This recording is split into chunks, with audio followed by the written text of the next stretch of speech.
See if I'm going here. Looks like I am.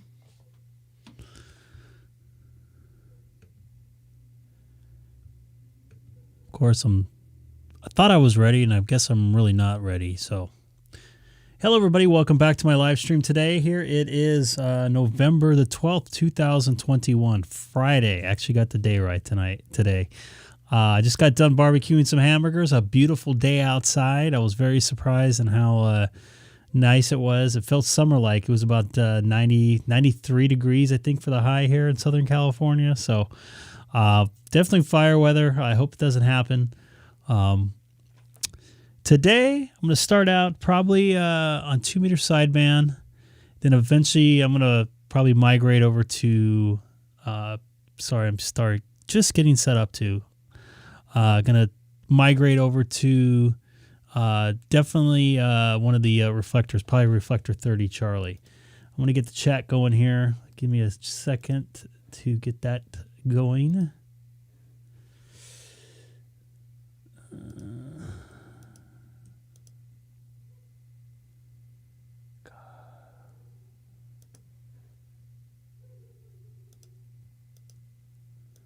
Copy, paste, OBS, chat screen, browser. Sorry for you guys that are watching right now.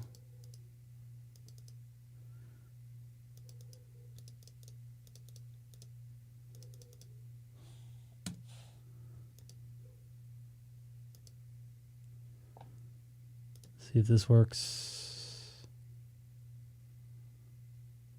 Yeah, it worked the first time. Now I know the trick.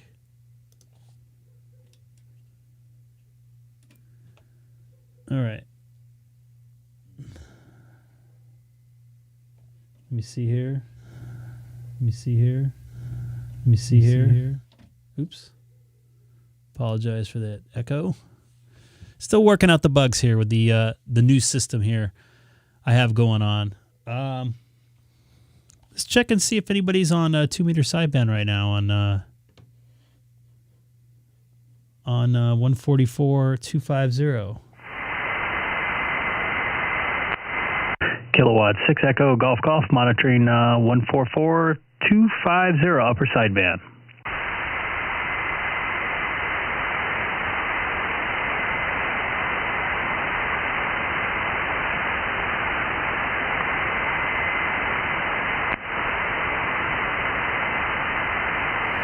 Well, that seems kind of quiet right now.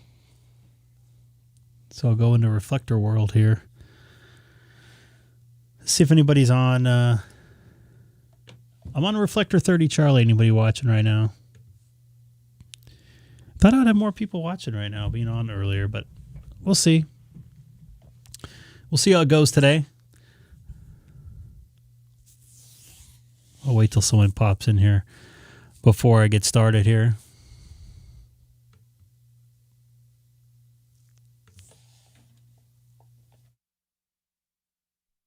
Kilowatt 6 Echo Golf is monitoring reflector 30 Charlie from the city of Chino, 40 miles east of downtown Los Angeles, and also streaming live on YouTube if you type my call letters into the YouTube search engine. This is Greg, K6EGG.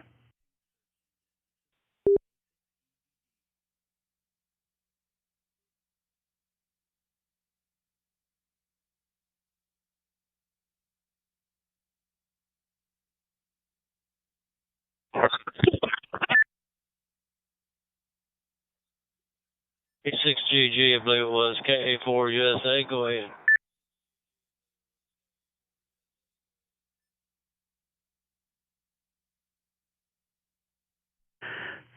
K4USA, I think that's Frank, right? I think we talked about last week or the week before last. How you doing today, sir?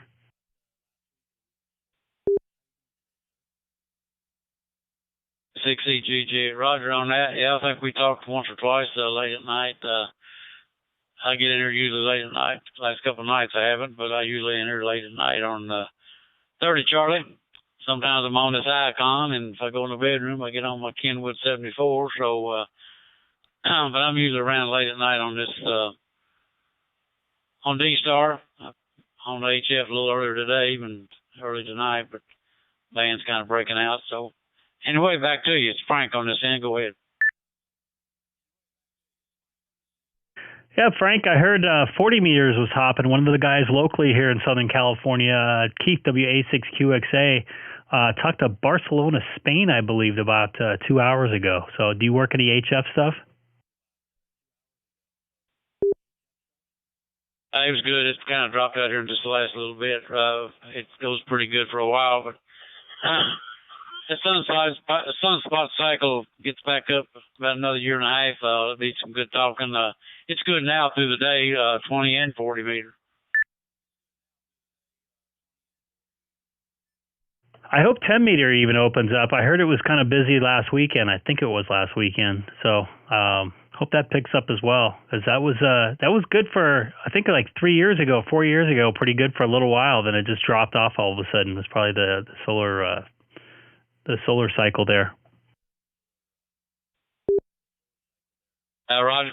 Yeah, they'll all come back around. The sun cycle's going back up now, that spot cycle, and it'll take it a couple more years to really get good. But when it does, I've lived through a couple of those cycles, and you can talk on any band 24 hours a day with 10 watts.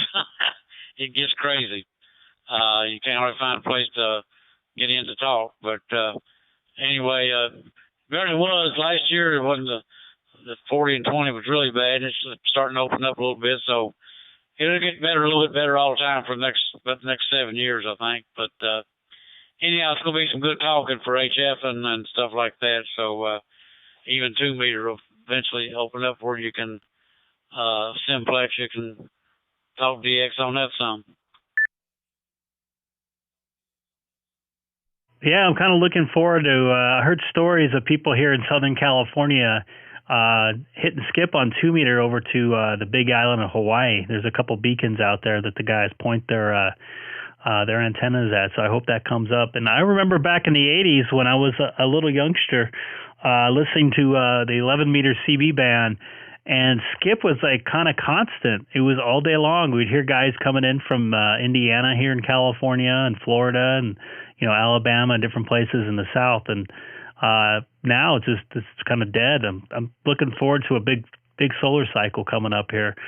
Make me want to get my study up for my general license coming up maybe for the summer. Yeah, you need to go on and get as many bands opens as you can. Like I said, I got my extras back in the 70s and 80s, I guess it was, something like that. But anyway, because when it opens up, it's a lot of fun. You want to be able to get on some of the bands, and they fixed it now with the general license. Actually, you can talk every place where the advanced used to. They used to have novice, technician, general, advanced, and then extras, but now they've cut a couple of them out. So general, you can operate a whole lot of places. A few places you can't go that extra can, but get as much of it as you can, man. Yeah, man, I can't wait to eat it all up, that's for sure. But thanks for getting back to me, Frank. Just checking to see if anybody was on this. It seemed a little quiet when I first popped on, so I'm glad to see at least somebody's monitoring. Last night got a little bit busy, then it kind of dropped off. We even had a guy in from New Zealand drop by and say hi. So it's good to hear it's starting to get a little active tonight here on Reflector 30 Charlie. So, Frank, you take care. You have a good night. I'm going to take a standby, see if anybody else pops up here. This is Greg, K6EGG, also live streaming on YouTube if you type in my call letters to the YouTube search engine there. So, Frank, I'll be monitoring on your final there, KA4, and I love the USA. K6EGG, 73 to you, my friend. Enjoy talking to you. Like I said, hang in there and study, and like I say, get on as much of that band as you can. It's a lot of fun. Don't want to miss out on it, because like I said, the next couple of years it's going to get really fun, and it'll be there for a few years. It's been a while since it's been like that, but anyway, I'm excited about it. Anyway, KA4 USA, Central Kentucky, Lexington. Good dude. I talked to him a couple times. I'm no joking there. I really enjoy that. I like that call sign there. I'm going to go over to Whiskey 4 Echo Alpha Echo. Well, it might go over to reflector 4, reflector 12 Alpha, but Before EAE, K4 USA, go ahead. we'll see here. K4 USA is W4 EAE Orion in Casey, South Carolina. Drawn to South Carolina. I was talking with some fellas on HF down that direction just a couple hours ago. Anyhow, y'all got a pretty good day down there today? Oh yeah, pretty good day. I saw the live stream the guy's running, and he's got a 9700 like I do, and I'm wondering what kind of radio you're running. Oh, you say you're talking on? An IC-9700. Roger, yeah. A lot of them around with good radios. I'm talking on the Icom 5100. It's a good radio, I do my too. HF and on the Yaesu 991A. I have one in my car downstairs. In my car, I got a 891 Yaesu HF rig in there. I'm thinking about getting me another 5100A put in my car.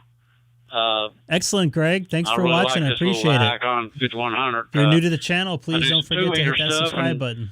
I do DStar too, especially at nighttime. I do HF during the day, right now anyway. But if I do DStar in the car, I got to take that little Kenwood 74, which does a good job. It's just I want something a little bit more permanent. Greg, what's your call sign? Back in there again, but Or your call letters, I do a should lot of say. HF in the car, and I'm in the car quite a bit, so Maybe I'll stay that's what here. that is there. But anyway, yeah, that 9700 looks like a mighty fine radio. KC3SM. But it is a great radio, and one of the main reason I got it was to have a good radio for weak signal 2-meter stuff, sideband. I do a good bit of that with it, and it's 2-meter sideband is a the good reach thing. that you can get with sideband on 2 meters beyond what you can do with FM, but it's really quite good. And yeah, I've got a 7100 in the car that I use for 2 meters and 70 centimeters, and I use for HF parked. I don't really have an HF mobile antenna. I thought I might, when the solar cycle picks up, get something on the car when it would be a little bit easier to actually do mobile HF. I really got a good setup. There's 20 and 40s open really a whole lot here in the daytime now, but I've got it's a little expensive, but it does a fine job. I've got a screwdriver diamond antenna, and I can run all the way from 6 meter to 80 meters, and you can get the SWR down to 1 to 1 checking out about your, every band. Actually, it's Greg, really and checking out radio for that. your page there, your so QRZ page. You might want to try to get you one of those good antennas and cover 2 or 3 bands. Or Congrats on getting your cover tech one license band, in July, man. it's We've had a lot of new bands hams. in the mobile. Nice to have a younger generation like ourselves in there. Definitely want to get my general. Yeah, I've thought about doing that. Basically, a screwdriver, a smaller screwdriver. I got a smaller car, and I don't have limited mounting. How do you like that options, Icom so I thought about 91A? doing a smaller screwdriver. Now, obviously, can easier to mount and can save a little You bit know of what? money. I don't think anybody knows what we're doing, to be honest with you. Some people think they know You what don't they're have no doing. smaller car than I got. I've got a last year they made Volkswagen. Yeah, Michael, I'm on Beetle early. convertibles. I decided to come on early for the East Coast folks. I've got 2019. What is it, about Beetle 145 convertible. over there? And I got the 1245? screwdriver on it, and it's not all that big and awkward. It doesn't even look bad. It kind of sets it off. But I've got it mounted on the trunk, and got a good ground on it. It does an excellent job. Matter of fact, been working with diamond antenna on it, and they're surprised that I can get the SWR down to 1 to 1 on all the bands with that convertible top. But it flat does it. I don't know whether the whole body works as a ground. I do know that, but Westminster, don't worry about how small PA. it is. They got those screwdriver antennas now pretty small, and they're really light too. Yeah, I've been down there before. Used to spend a lot of time in I'm gonna give it Philadelphia. a shot. and then definitely things are picking up. I know stayed in HF is Cherry a lot Hill more a couple active, or times. I've not stayed more in active necessarily, but Allentown. a lot more. It's I've a lot also easier to make contacts than it spent used some to be time able in to do all Long the QRP Pond, work. I've got a which is 705 kind of far as away well. I from take out that. and do But code activations, and it's gotten a lot easier over the last several weeks, honestly. But don't want to hold you up. I just heard you out there. Thought I would see if you were still there. But hope you have a good I hope you get evening, your and, general, nice man. talking with you. KA4 USA, I believe. This is Whiskey 4 Echo Alpha Echo. 4 Echo Alpha Echo. I got you, man. I understood what you said, Good man. talking to you, young man. KA4 USA, Central Kentucky, Lexington. Thank you, sir. All right, 73W48. Philly has some good food.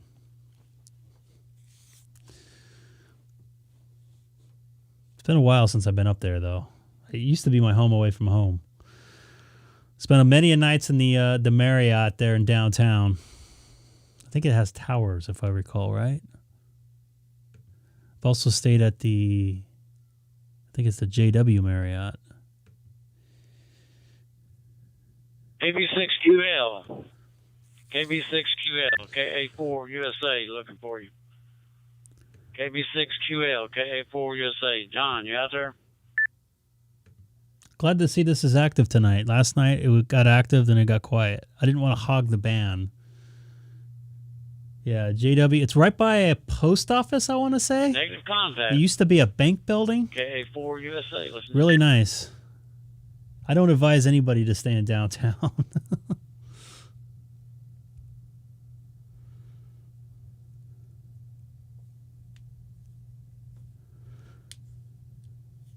And hello, everybody. Right now, I'm live streaming Reflector 30 Charlie DStar. Might cruise around a couple different other reflectors here momentarily. We'll see. Thank you all for joining me. We're talking to Greg in the chat. Just got his tech license in July. Studying for his general, which I should be doing. He's taking a test here in a couple weeks at the end of the month, I believe. Got Michael watching over in the on the other side of the planet. And yes, I am very early.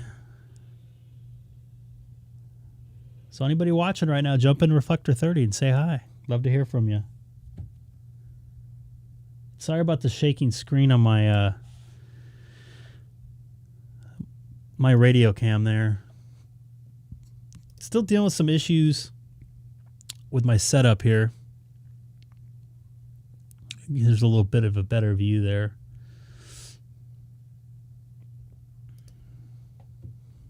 Need to get a better camera for that view too.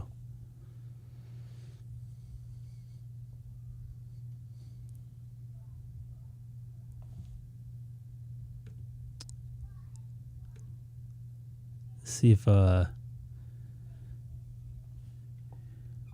W4EAE K6EGG.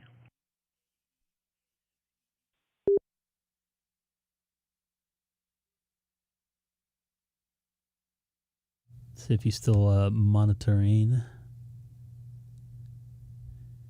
Chinmania.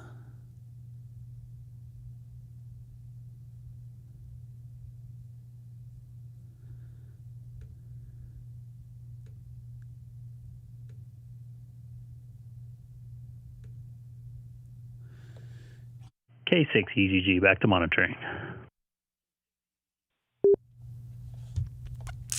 Kind of quiet.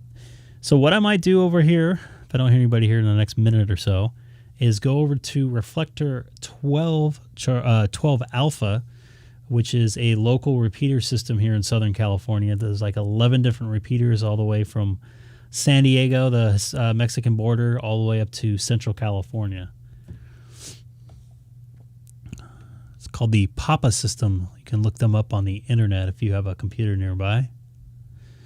Let's first see if anybody's on there.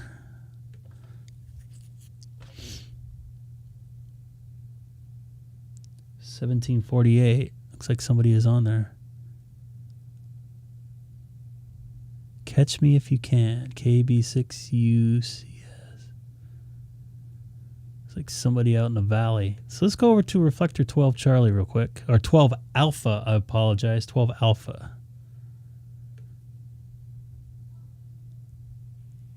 Link to REF012 Alpha. So weird. So Catch me weird. if you can. So yeah, nothing's ever changed. Ooh. If you go that slow, maybe I can catch you. Wonder. Let's see. Oh yeah, that's right. This is the microphone where you can actually change it out.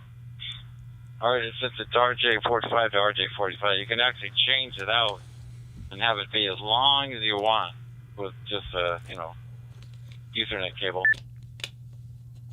That's what I did with my 5100 in my car, by the way. Just a regular RJ45. So, is that what you want to change? No. Well, It almost kind of feels like I'm eavesdropping on this conversation here, so I might move. I do want to clean off the connection by It's like the they're microphone married. and by the coupler. Again. Still don't see how it could possibly do All right, that, so this is whatever. not going too well here. Yeah. So, what I said before was, am I going to be happy on Monday? Okay, let me show you something here.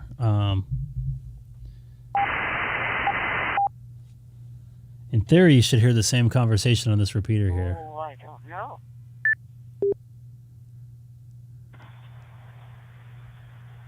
Oh. Schedule.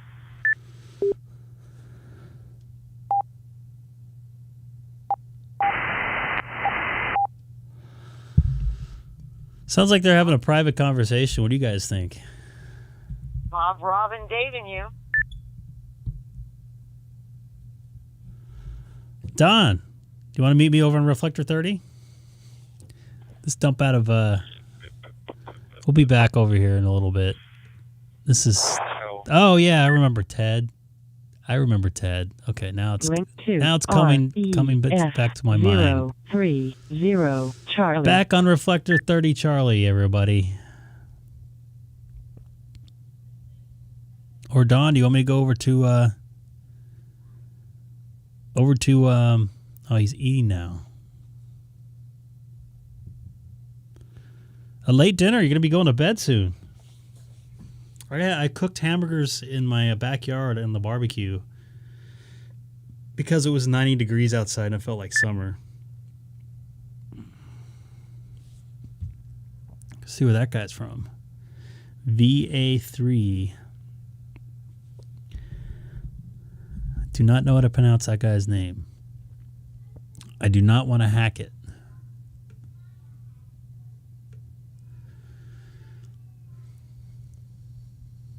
So, Greg, do you have DStar? If you so, jump in Reflector 30 and say hi. Looks like we got another person chunking, or whatever they call that. That's Dean.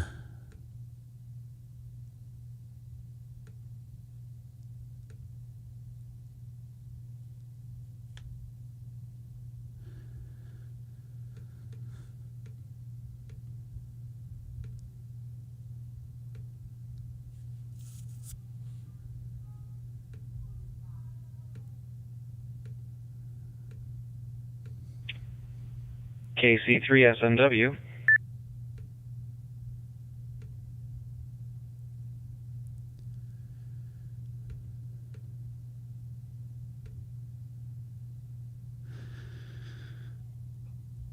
Hey there, K6EGG. Greg, you out there? This is Greg, K6EGG, also live streaming on YouTube.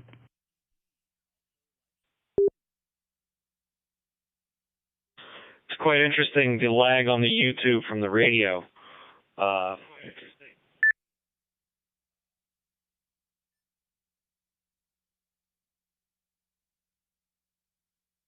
Yeah, at about 3 seconds is about a max as I can do for a delay. I mean, that's just going through servers and stuff. I'm on the ultra fast, non-delayed version as I can for YouTube.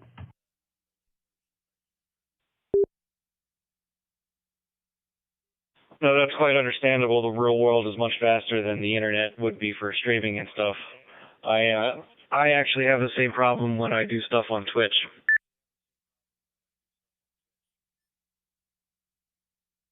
And how do you pronounce your nickname there?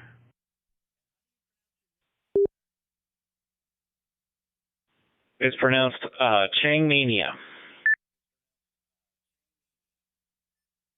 I like that. What do you live stream on Twitch? A lot of different things. Lately, it's been Arduino projects that I'm tinkering around with. I'm actually in the process. You'll probably see it on my QRZ page. An Arduino transceiver that I'm working on using a ham shield. Some woodworking projects, and this weekend I'll be doing some piano work live streamed on Twitch.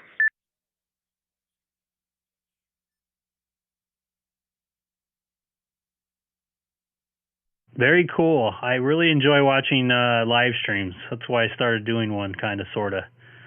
Kind of a niche thing. So you could find basically anything. I like watch a lot of barbecuing, a lot of ham radio stuff. So there's something for everybody. Any type of subject. If you like vacuuming, you get people live streaming vacuuming. It's pretty crazy.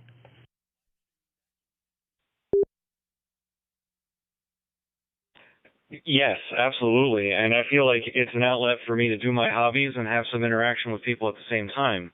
Because as you know, like working with Arduino and whatnot, you're staring at code, you're tinkering with electronics, and you're just kind of huddled away. But having the chat room there and some interaction and whatnot, and kind of showing off what you're doing it's kind of fun. It's kind of euphoric. I like it. I agree with you on everything you just said, and it keeps me personally. It keeps me away from TV, which I hate watching, even though I do it for a living. I can't stand it anymore.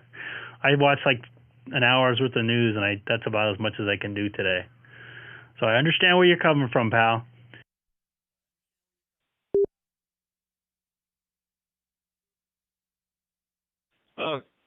K6EGG, Greg. It was great meeting you. I'm going to clear off the reflector, I guess.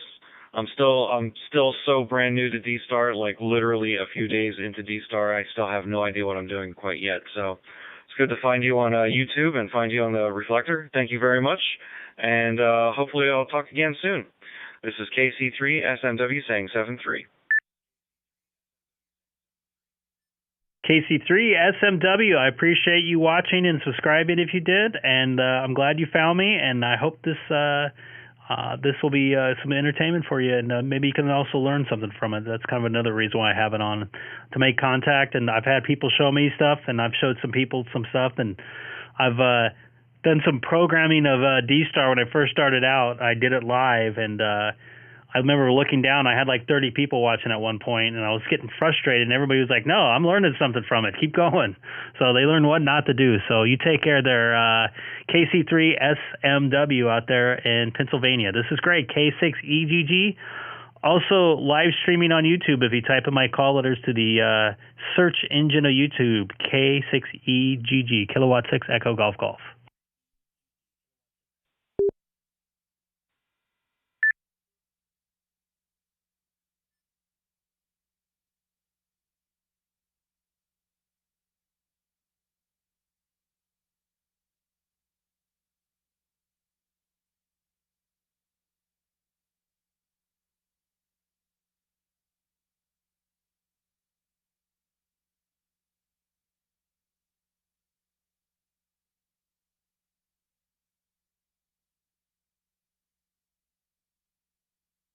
I think I saw a K04AWQ. This is Greg, K6EGG. I think you're out there in Callahan, Florida.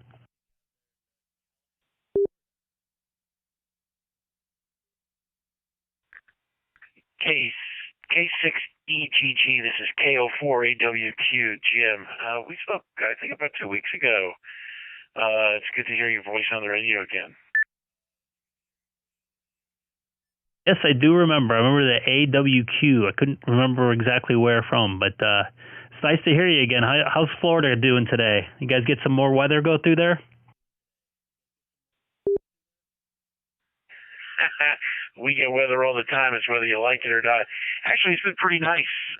It was overcast today, but it was in the mid-70s. So, everyone else's winter is our fall or spring. And this is the time of year I enjoy the most. Is when the temperature is reasonable.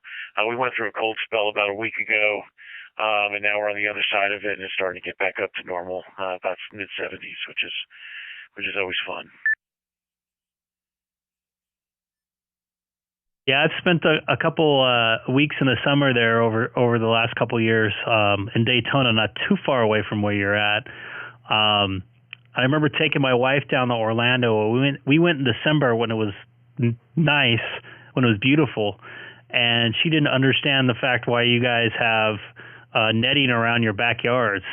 And I was trying to explain to her that the bugs are amazing in the summer, and they can just totally destroy you. She was beside herself. So, yeah, this time of year is great for Florida. I could tell you that much, at least from my experience as well. Yeah, you broke up there for a minute. I'm not sure if it was on my end, but I'm assuming you're talking about the mosquitoes. And I live in a wooded area, and in the springtime and in the summer, they actually have air traffic control for the mosquitoes because they're trying to land on you at the same spot. So it is mosquito ridden. I don't have the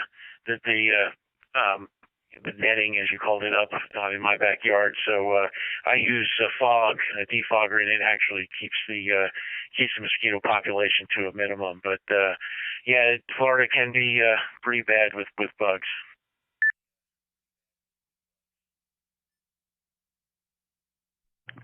The other thing I remember telling my wife about, one of the roads not too far away from Orlando Airport. I know that's far from you, but they only had a sidewalk on one side, and she wondered why there wasn't a sidewalk on the other side. I said, well, it's a water berm there. And I go, you don't want to walk by the water berms or whatever they're called, because there's alligators in there. She just kind of chuckled, and literally a mile later, we saw an alligator with his little beady eyes showing its face, and she was like, I go, yeah, there's alligators here. It's real. Oh yeah, definitely real. And it's not just Florida, it's throughout the entire southeast. You can go as far north as South Carolina. I know they got gators up there too. But next time you're in the Daytona area, head south to Cocoa. There's a couple of national parks down there. And there's one where you can actually drive through. It's probably about a 6-mile loop, 10-mile loop. And you can see some gators. Yeah, they tell you to stay in the car, but there are gators all over the place. It's a refuge for them. Yeah, I live in North Florida, so we don't, and it's fairly dry where I'm at. But we've got an 8-acre lake in the community that I live in, and there's at least one gator in there all the time. And you can only pull them out if they appear to be a threat to people. So if they're just swimming in the lake, and they don't come anywhere near the beach, and they're not hanging out near the beach, you're fine. I think I'm more afraid of snapping turtles in that lake than I am of that gator. But either way, I don't really swim in it. Yeah, that probably wouldn't be a good idea, swimming in any lake in Florida. I know after we did that trip to Orlando, we came back to Miami and spent 4 or 5 days down there, and we found an alligator farm in the Everglades south of Miami where they took us out on one of those whatever those fan boats or whatever they're called. And we also they had a little petting area where they tape up the jaws up, and you can kind of hold them like the baby ones. So it was pretty cool to interact with them a little bit. Obviously, they're not the most friendly of animals, but it's kind of cool to learn about them and see how they look up close and in a controlled environment. And it was pretty educational. I want to take my daughter down there when she gets old enough to kind of remember. I think that'll be a good little trip for her down there and see some animals. She loves animals there. So, yeah, I like Florida. I wish I could live down there. I'm looking forward to kind of getting out of California. I can tell you that much here. I'll send it back over to you. This is Craig, K6EGG. Yeah, this is K4AWQ. Yeah, I hear that. I hear a lot of people want to get out of California. I grew up in the New York area, and I was glad to move to Florida. This is where New Yorkers retire. And I moved down here. Oh gosh, it's got to be about 25, 26 years ago now, almost 30. And I keep telling everybody I retired at 35 years old, and this is just the job I have now is just my Walmart job, even though it's full time and it's pretty high stress. But it's a different lifestyle here than it was in New York, and I love it. I wouldn't live anywhere else at this point in my life. I'm in my late 50s, and my wife and I were talking about where do we want to retire, and it's like we're retiring right here because we've got no income tax, and it's a good state to live in. We've got plenty of country around us, and we're not that far from where everybody wants to come to see. So it is a lot of fun, and I'd recommend if anybody. I really don't want to invite too many people, but it's a good place. Yeah, man. If I recall, the traffic in Orlando is pretty brutal. I remember. That's definitely. I don't know if my wife appreciates this, but that's one of the places on my list. Texas is another, but it might get turned into California like Colorado did. So I don't know, but definitely like the weather changes, and I enjoy thunderstorms. Not a big fan of hurricanes, but we get the same weather every day here pretty much. And when I traveled for a living 5-6 years ago, I enjoyed the weather down there, even though it was pretty humid. But I enjoyed the change. I enjoyed the humidity. I know it sounds weird, but I did. So yeah, Florida's a cool place. Back in the day when I did travel a lot, I did spend a lot of time in Orlando, a lot of time in Miami. So pretty familiar with the area. I think I worked in Tampa a handful of times, maybe 2 or 3 times, but mainly Orlando and like a ton in Miami. So I'll send it back to you over to a final, and I don't want to hog up the reflector all too much. And I'm also live streaming on YouTube if you caught it at all. This is great, K6EGG. Yeah, Roger that. K6EGG.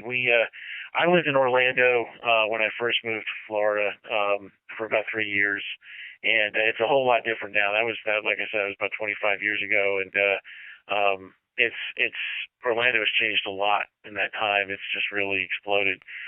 Tampa's really nice. Clearwater is beautiful.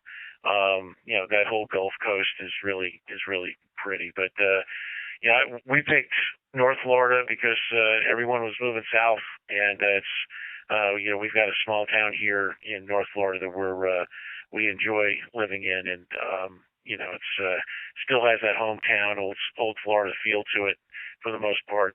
But I like what you're doing with the YouTube. I appreciate you calling me out when I got on, and great on you here, and thanks for the QSO. KO4AWQ is clear. Copy that, Jim. I really appreciate it. Yeah, it's just a good way to interact and, let people know if they're cruising around looking at the ham radio videos on YouTube that DStar is still live, and there's actually people on it right now. So, all right, man, have a good one. This is Greg, K6EGG, also live streaming on YouTube. If you type in my call letters to the YouTube search engine, K6EGG. Standing by and monitoring.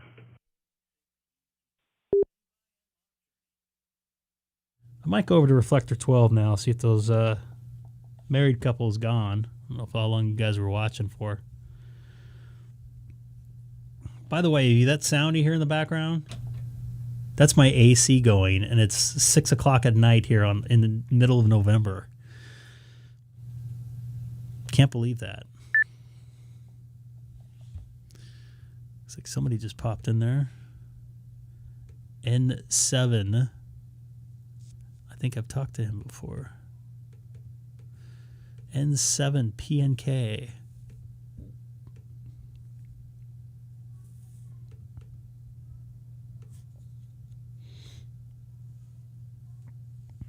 Yes, I have. I remember the airplane.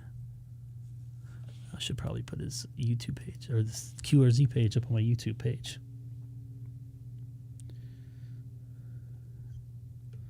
That's a cool looking biplane there.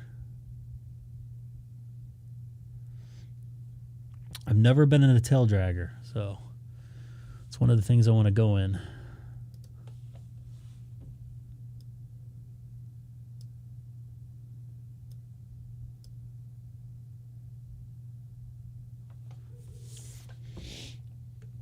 All right, so this go. K6EGG, this is NH2NA. Hey, how's it going there? NH2NA. Hey, pretty good, sir. So Mike here from the comments. You're on the island of Guam. Yeah, man. What time is it over there? What, 1 p.m.? Yeah, it's actually, I got 12:10 here on the clock. How about you guys up there in California? It is 6:10 p.m. on Friday. So, yeah, you're a little ahead of us there. You like it out there? Did you grow up out there? How did you end up out there? Yes, sir. Born and raised here on Guam. It's you know, it's island life, so it's a little bit slow paced. I've been to the States a few times, and I know, you know, everyone seems, you know, like the hustle and bustle, I guess. I'm not sure how it is in the, you know, the countryside, but I've been to a couple cities. But yeah, it's a nice life to live, I guess. Have you been to the island of Hawaii? And is life on Hawaii similar to life on a Guam? I've always wanted to know. I've watched a ton of YouTube videos about it, so I always wanted to go. I know the reason why is I almost went for a Discovery Channel special that fell through, I don't know, 15 years ago. So I still want to go out there. I know it's a heck of a flight going over there, but I find it very interesting and intriguing to me. So I just wondered if life is the same or similar that is life on Hawaii.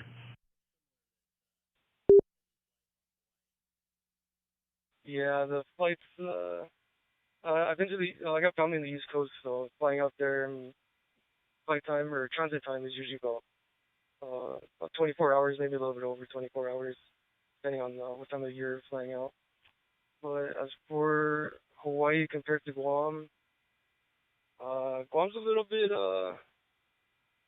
it seems like a little bit stuck in time, you know, a little bit dated in the past. But yeah, Hawaii, I've been there a couple of times. It's a little bit more modernized than us. A lot more people too, and let me think. Traffic is nowhere near as bad as Hawaii here. Trying to think if there's anything else. But yeah, recently we've been getting a lot of you know, military, because we're getting a lot of Marines from Okinawa. So you know, there's definitely an increase in population here. It would have been more so without the pandemic, because annually, I think before COVID, we average about a little bit like over 1.2 million visitors from Korea, Japan, and I think Taiwan. But yeah, so once COVID hit, the population, you know, it kind of just went out the window. So it's not as populated as it used to be. But there's a little bit of an increase recently I've seen, mostly from Taiwan. But just found that interesting.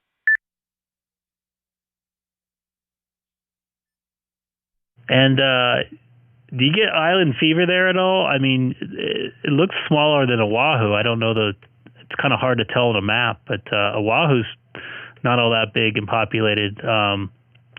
Does it take a while to drive around? I mean, is there a lot to do? Do you enjoy it there? Can you see yourself there the rest of your life? Is that something you want to do, or do you want to travel?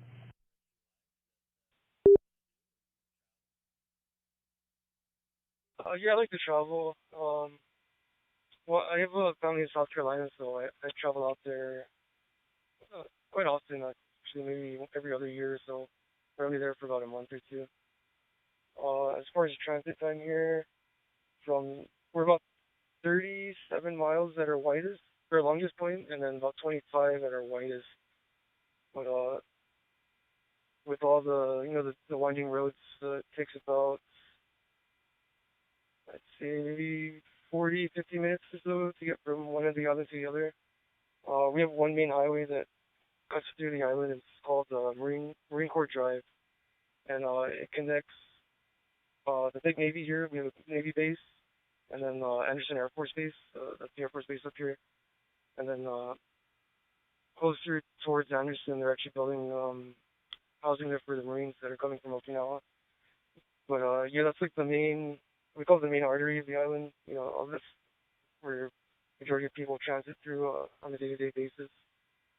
But if you're driving Marine Drive from Navy, which is in Sumai, it's not quite towards the end of the island, up to Anderson Air Force Base, which is at the maximum end. We call it the northern end of the island.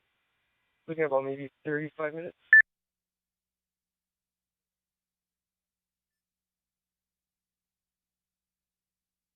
Oh yeah, I'm looking at out on the map. I don't know if you're watching the stream still, but yeah, that's pretty cool. I kind of looked at it on the map for a second there a couple of years ago, but now when you tell me what's going on, I have a pretty good idea, the size and stuff of it. That's pretty cool, man. I'd love to go out there and explore. I like tropical islands, and I would assume it's a very tropical island when you're out there. Obviously, you're a lot closer to Japan than you are to us there, so that'd be pretty cool stuff, man. And you guys, I know you said you guys are working on trying to get some DStar repeaters up. I think I saw in the chat. Do you guys have a lot of analog 2-meter 440 type stuff up right now? Oh yes, sir. We have a DStar repeater. We had one of the main guys from Icom Japan come out. He was doing some market research on the island, and he brought over a DStar repeater and gave that to us. We had it up for a little bit, a couple of years ago. I think it was back in 2019. We had it up for maybe 2 or 3 months just to try it out. But majority of the hams here on the island don't have the DStar capabilities, so we switched it back to analog because at the time we were having an influx of new hams getting tested, or new technicians rather. So yeah, as far as communications here regarding ham radio, our main mode of communication is on the repeater here on the island.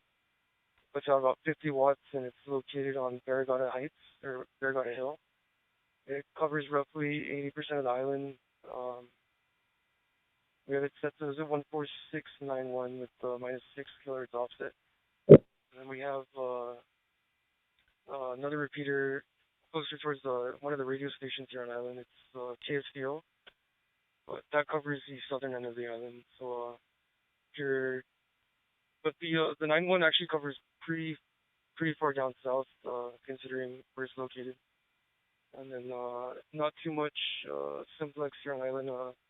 The only time we use simplex is if we're just trying to coordinate with someone. Like I guess like tactical communications.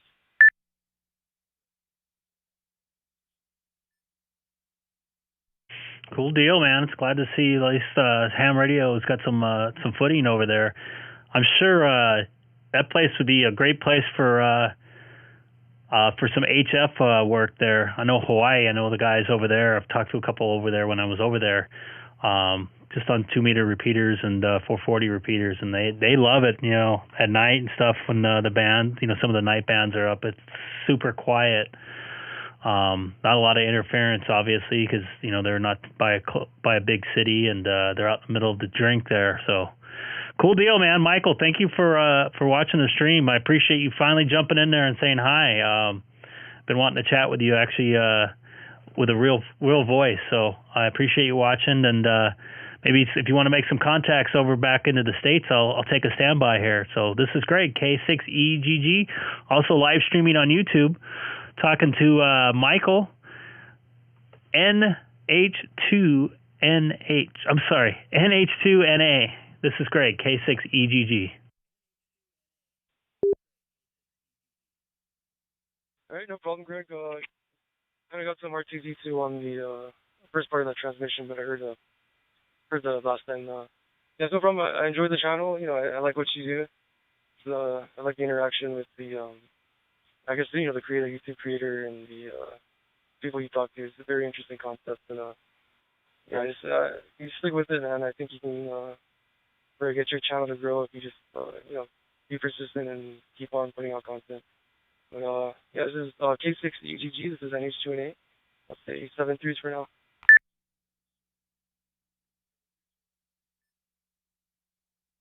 Take care, man. Thanks again. I appreciate it. Have a good one. And you guys are all the content. I'm just kind of like sharing it to everybody. So that's kind of, you know, it's not about me. It's about everybody else. So appreciate it again for watching. This is Greg, K6EGG.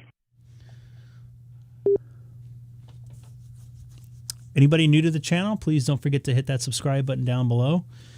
Trying to get to 500 subscribers before the end of the year, and hopefully by mid-June, maybe 1,000, so I can do some live streaming mobily. I have some plans for that. Put a couple cameras up in my car and tried a couple different things. It'll be kind of cool. So thanks again for watching. This is Greg, K6EGG. I am monitoring reflector 30 Charlie right now. I think I might go over to reflector 12 alpha again. Let's see if that had cleared up yet.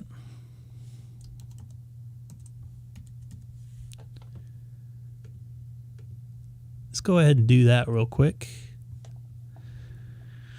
See who's in there. So something I figured out, when I get on my mic real close, I start to break up. So I got to pay attention to that. Just stay back a little bit.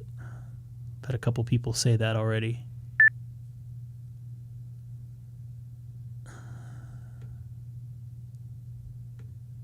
Let's go over to reflector 12 alpha.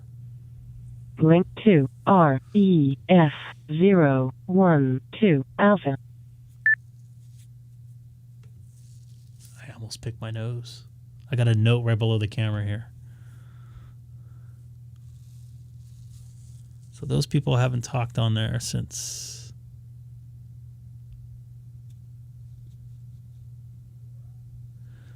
"20 minutes. So I'll jump in here and say hi.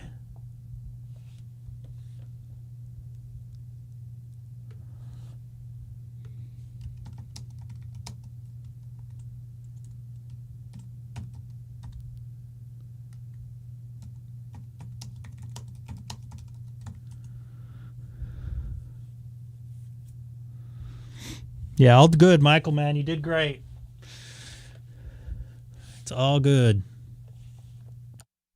This is Greg, K6EGG, monitoring reflector 12 alpha via my hotspot in the city of Chino, 40 miles east of downtown Los Angeles. I believe I'm on the Papa DStar network of repeaters.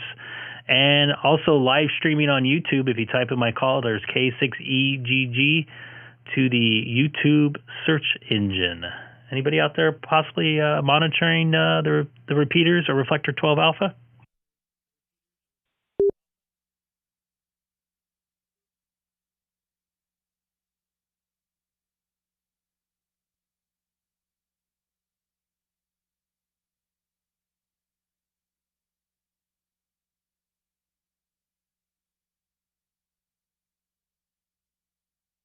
Sounds a little quiet on reflector 12 alpha. Might have to give another call out. Sometimes people don't want to talk because they think I'm streaming and they don't want to have their conversation on. So even though a lot of the repeaters have, sorry about that. A lot of the repeaters are broadcasting on Broadcastify. So I'll give another call out here. See if anybody's listening. I'll move over to 14 Charlie, I believe, next.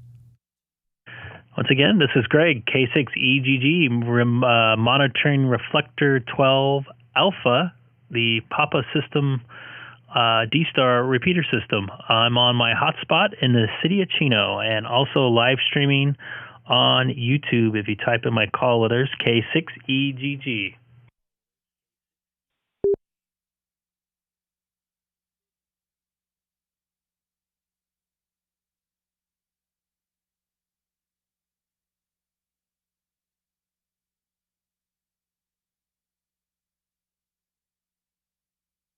Don't all come back at once. Everybody's probably eating dinner now. They probably got home and out of traffic.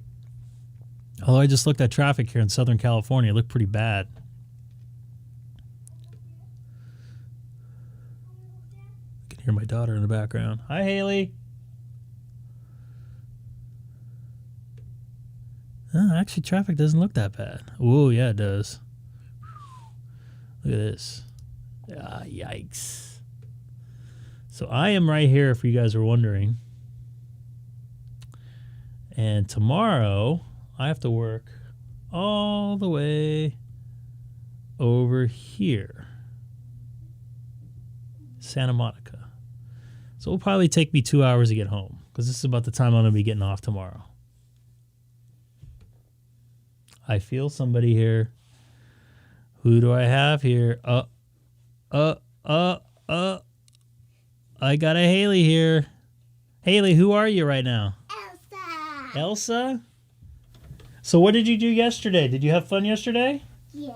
Tell everybody what you did yesterday. Good. Good what? Got playing. You played? What did you go? Where did you go? I just go with Mom. And who else? Mom. And?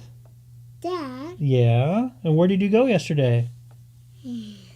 Here's getting bigger. Yeah, I got hair on my arm. It gets bigger, yeah. Like the babies. You got some little tiny hairs on your arms, too.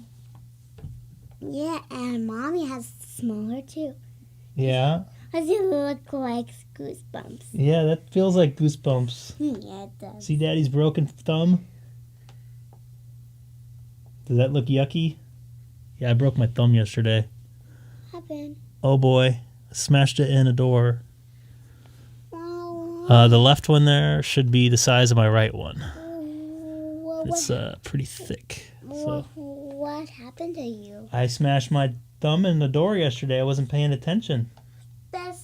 See, there's nothing on my finger. See, Daddy's got nothing on my finger.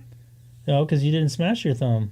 I think you're not paying attention. I think I'm paying attention. You're paying attention, yeah, a lot better than Daddy is. So what did you do yesterday? What did you ride on?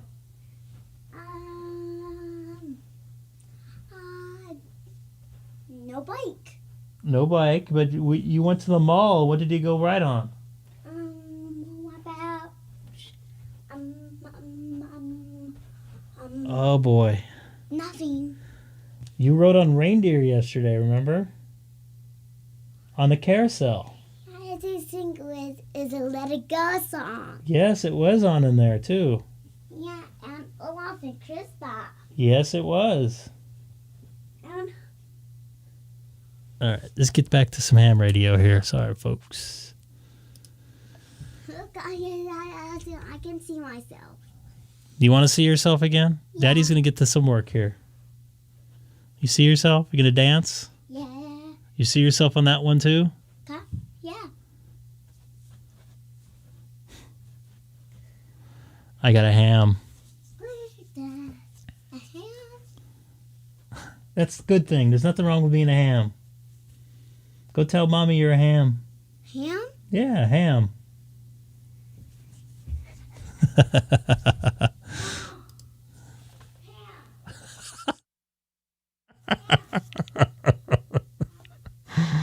Oh, I shouldn't have done that. I got a little ham here. Anyways, I'm going to go to reflector 14 Charlie right now. She's telling me.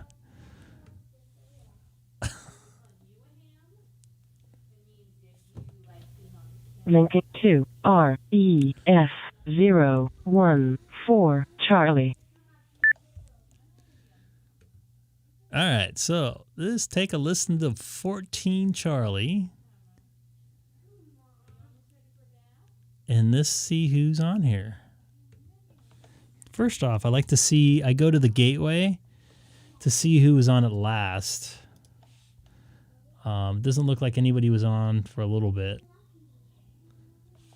I actually talked to Doug one time. Doug's a good dude. He has I believe he has a Chevy Volt also. Link to REF014 Charlie. Look, my rainbow right there. The picture of the TV. I heard her go, "Mom, ham."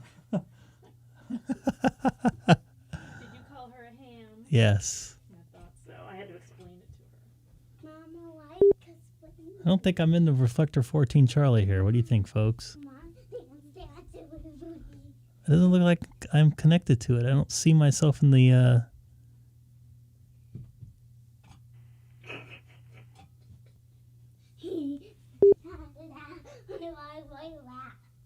Because your hamminess. it says I'm in Reflector 14 Charlie.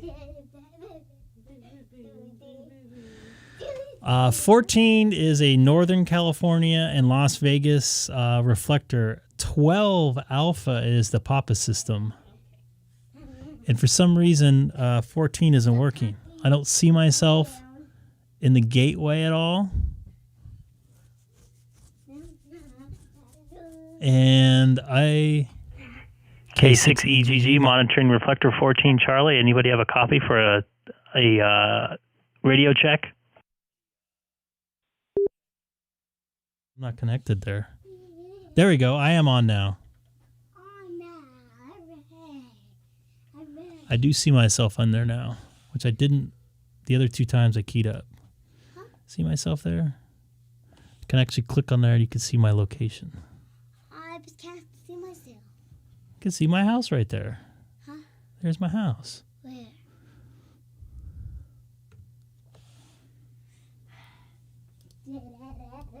Nope, she just took off. What? You want to say hi to everybody real quick, Haley? Are you being a ham? Yeah. Where are you? Here. You want to look at that camera? This one? Yep. There you go. You're on. Get in front of it, though. Well, not that close. This way? There you go. You good? Turn around. See? Look. Huh? Wow.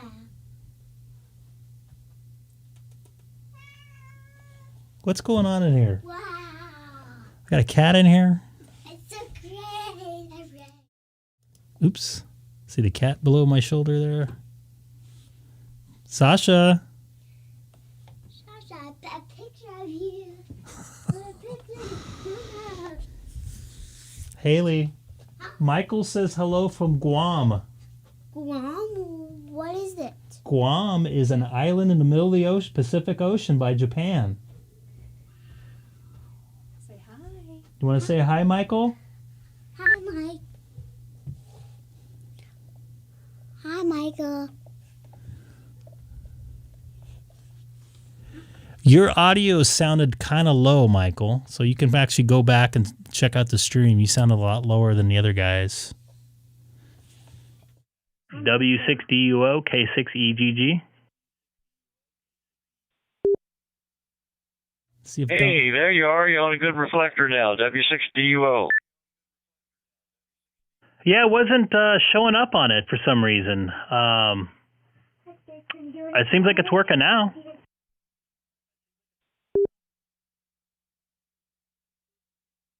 Yeah, you sound normal if that's possible.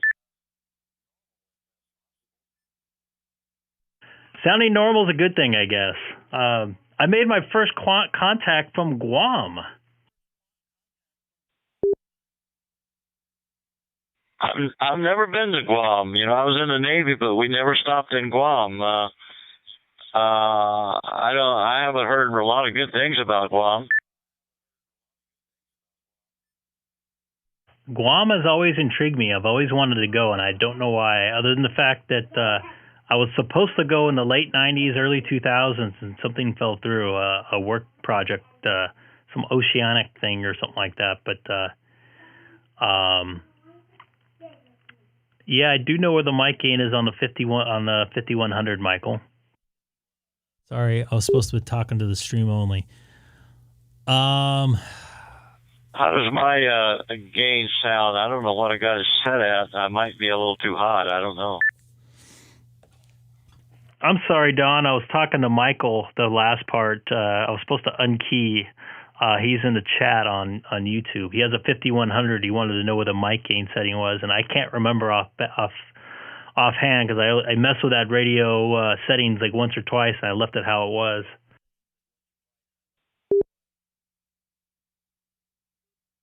Yeah, I'm looking at mine now. See if I can find it. Take a listen. Don's the man.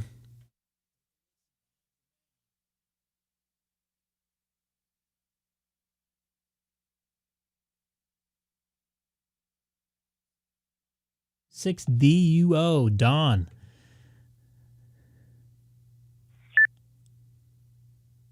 It's under settings and function. Settings and function. Hopefully you copy that there, Michael. By the way, Don, I don't think I've talked to you. Did you like that new football stadium, SoFi? What, did you take a tour of it? You know, that was very impressive. I would call that first class. Everything was top notch, and they treated us real good on the tour. You know, we started up on the 6th level, and we worked down our ways down to the bottom level, and they let us out on the field to throw some footballs, and they fed us up a dinner up there on the, I forget what level. So I was very impressed, Greg. Yeah, I was actually lucky enough to work for a 3-letter TV network last year, an NFL Charger game there. And I was impressed the second I walked through the doors there. Like you said, everything's first class. It's clean. Everything's close. It's easy to get around. There were no fans there, which was kind of a benefit on my part because I didn't have to deal with that many people. But I was very impressed with the seating. Everything seems close. The lighting there is great, although I heard it's pretty warm there in the summer because there's no air conditioning. Yeah, they told us that they can open that roof up there, open some panels on the roof to let the heat out. And they say they're close enough to the ocean that they have an ocean breeze most of the time, so it's probably not a big problem, but, you know, it'll get hot certain times of the year. And Michael over in Guam said thank you. He said it, his mic gain. He changed his mic gain there.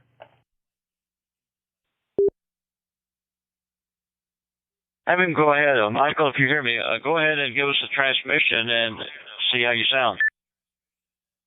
Yeah, Michael, jump over on, I'm on a reflector 14 Charlie, REF014C.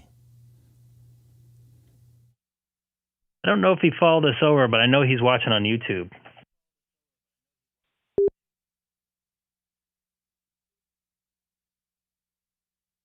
I see the text now that the comment. Yeah, okay, very good.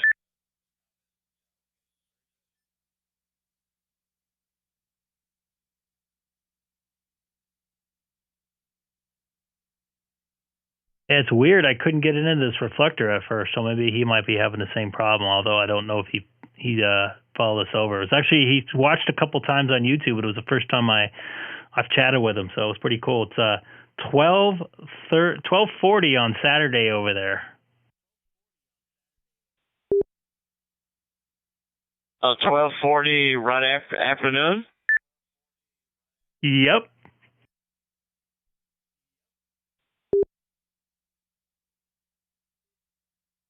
Uh, you never know. Hawaii is what, 6 hours, 6 hours ahead or behind?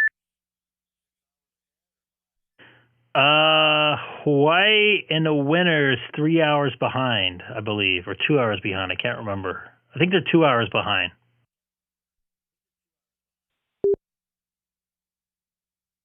Well, yeah, because the sun is going to the west. Yeah, that makes sense. Let's find out what time it is in Hawaii. Let me call Hawaii time.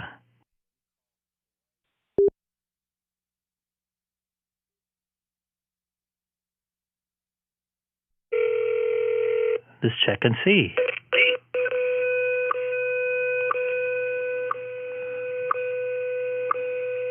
Of course, it's not going to say it now.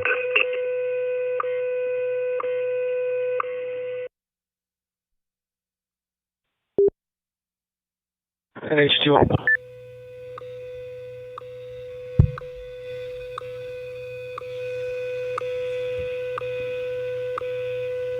I hear you there, Michael. At the tone, 2 hours, 40 minutes, coordinated universal time. Hey, thanks for the mic gain setting there. I had no idea where it was. But I had it set to 2.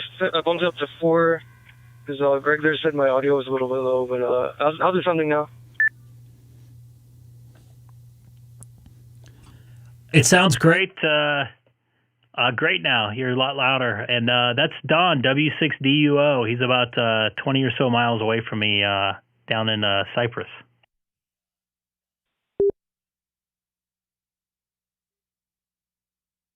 Hey, Don. Nice to meet you.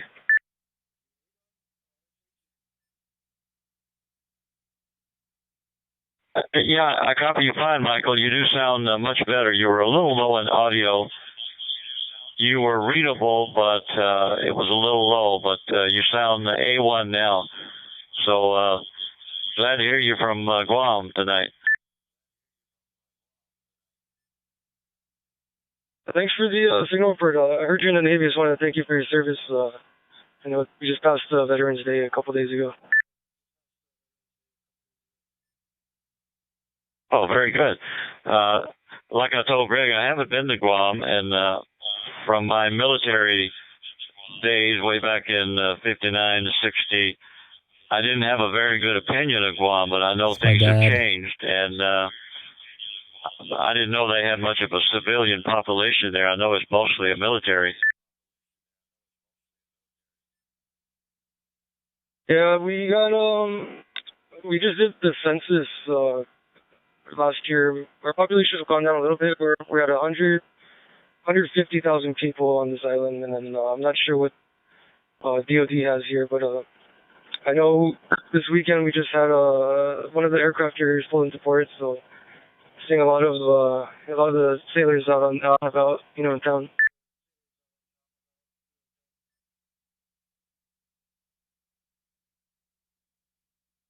Very good. Do you have a Walmart or a Costco? No, sir. We have a Kmart, and then it's a drop the mic there, but we have a Kmart, and we have our supermarket here called Payless or Cosculess. It's one of the locally owned establishments. Well, you got a Kmart. They closed most of our Kmarts down here. I guess too much competition from Walmart and Costco and other stores. But well, good. I think you got it made over there, Michael. Kmart's shutting down. Sorry, I got a manual transmission here. I got to shift every now and then, but I think they're keeping our Kmart here up because I think it actually brings in a good amount of revenue for the I think it's Sears and I don't know, it's not Sears and Roebuck, but whatever the corporation is there. I remember pre-COVID when we had all the tourists, I think they were averaging about a couple $1 million a month just based off revenue from what the tourists were spending.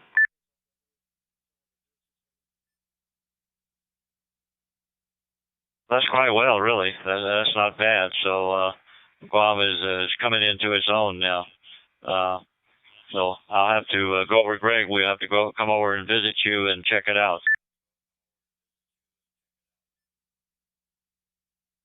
Yes, sir. We'd enjoy it. Just let me know. But all right, on 673's I'm pulling up to the QTH here. But yeah, thanks for the contact, and it was nice meeting you. Sorry, I didn't get the call there. Busy driving, but and this is NH218.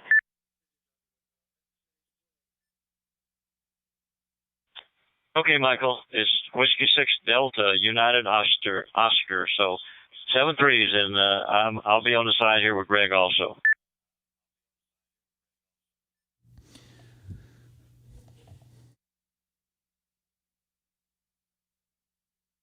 Hey, Don, W6DUO, K6EGG. K6EGG, W6DUO. Go ahead, Greg. Where did you go in the Navy when you were in? And what years were you in, if you don't mind me asking?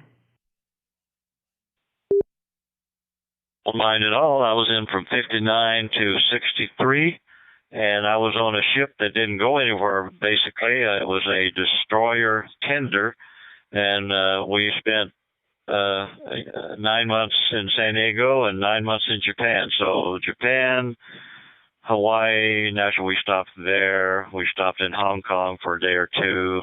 So basically Japan and San Diego.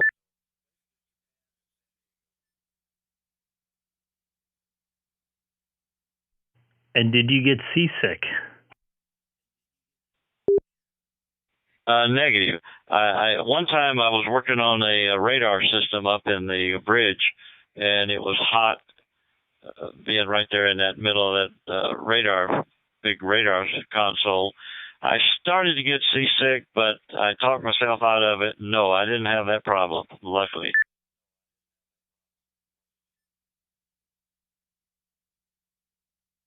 Yeah, that was one of the things that kept me from joining the Navy. I have I get motion sickness for some reason on the ocean, like seriously bad. I went fishing with my uncle, my dad. I don't know, I was probably 12 or 13 years old, and like literally I threw up for like 6 hours straight. It was absolutely brutal. And they thought it was just a one-time thing, and then did a couple other trips and the same thing happened. And I went to Catalina when I was in my 20s, and I fed the fish the whole way. It was so bad I ended up flying back from Catalina and never been on a boat since, except for one other time on my anniversary or my honeymoon, which I got sick on, by the way, too. You didn't learn your lesson. Yeah, some people really have a problem with that. I have a granddaughter that gets seasick in a car, for example, going to the mountains, the wee roads, winding roads, and yeah, it's something to do with the inner ear or something like that. Oh yeah, man. We're on our honeymoon down in Australia. We're down in Adelaide, and we took a boat from Adelaide to Kangaroo Island, which is like, I don't know, probably double the distance that Catalina is. It's like a 4-hour boat ride, and I was in the back of the boat feeding the fish the entire time, and these people were like laughing at me and taking my picture, and they said it was like the smoothest seas they've had in like 2 years or something in that little strait we went across. So I felt quite embarrassed, but I was happy to get to land when we got on the island. We ended up flying back too.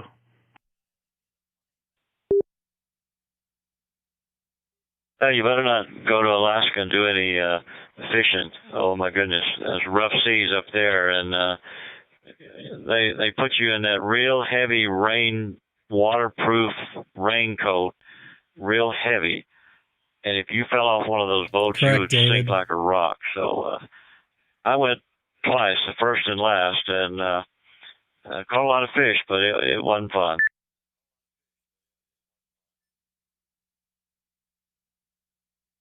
I have no plans on going on any type of cruise or anything like that at this point in my life. My wife is going to take my daughter, Haley. when she gets old enough, and they're going to have a great time.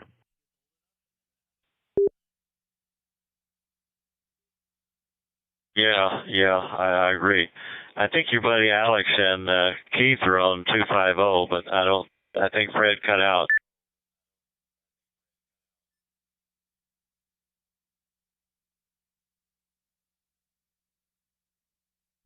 Let's go over there. I'm going to go over there real quick. I'm going to QSY to 144.250. This is Greg, K6EGG.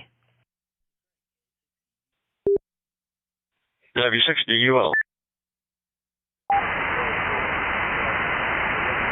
And now we're on 2 meter sideband, everybody.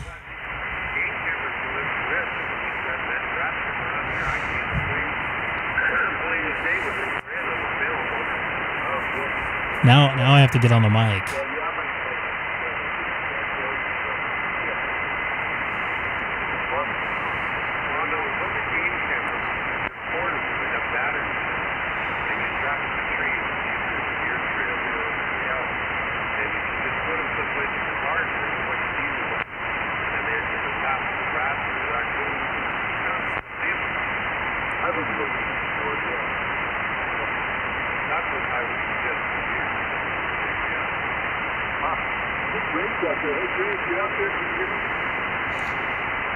I can barely hear you. You on your mobile? Guys, you have a really low power because it was just out to me. Hang on a second.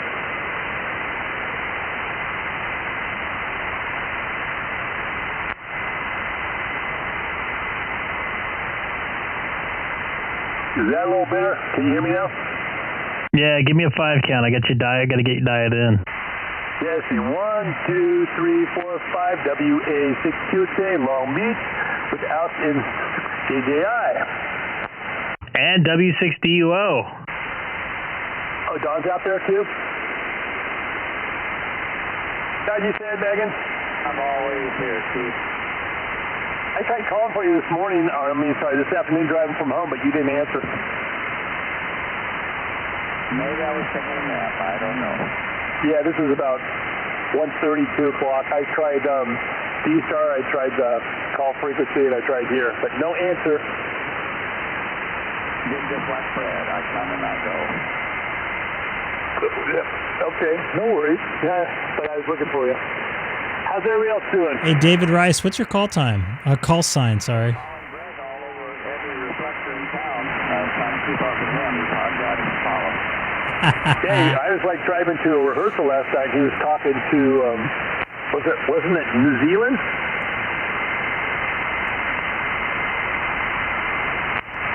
I think it was New Zealand. Well, no, and I was talking to Guam.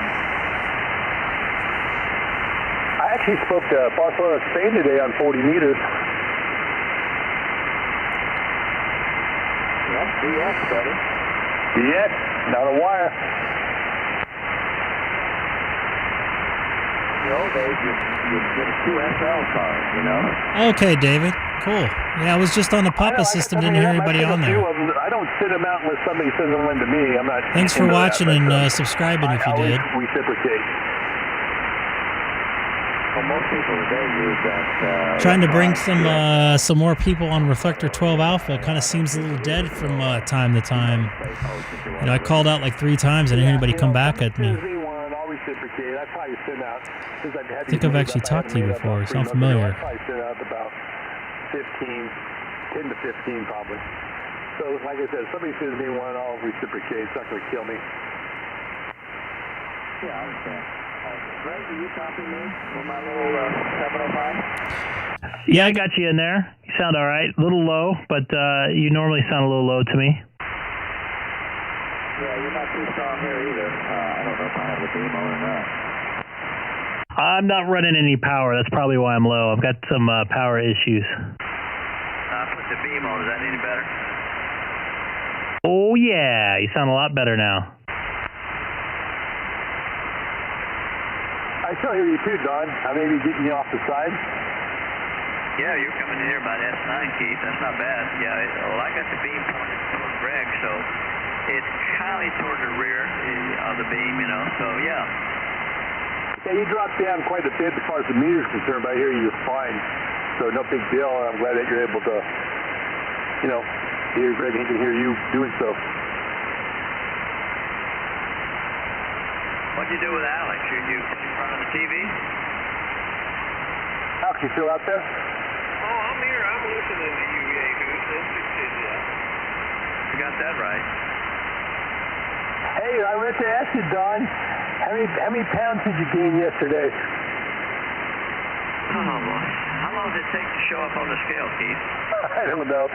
Three full meals. That was pretty good like yesterday. Congratulations on that one. Once a year. It's almost like Thanksgiving in advance. It's tough to lose weight around the holidays. You know, you got the Veterans Day, then you got Thanksgiving, you got Christmas and New Year's. It's nothing but eating. And you forgot about Halloween, all the candy around the house. That's right. I skipped Halloween. Sorry about that, folks. Hey, David, I don't know if you have a 2-meter sideband, but we're on 144 250, as you can see here, upper sideband. You mean pumpkin pie with whipped cream on the top?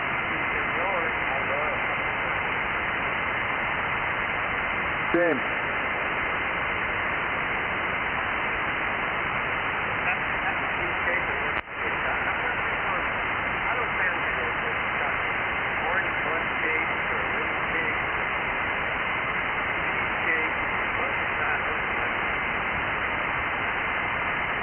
Lemon cake, that's a little bitter.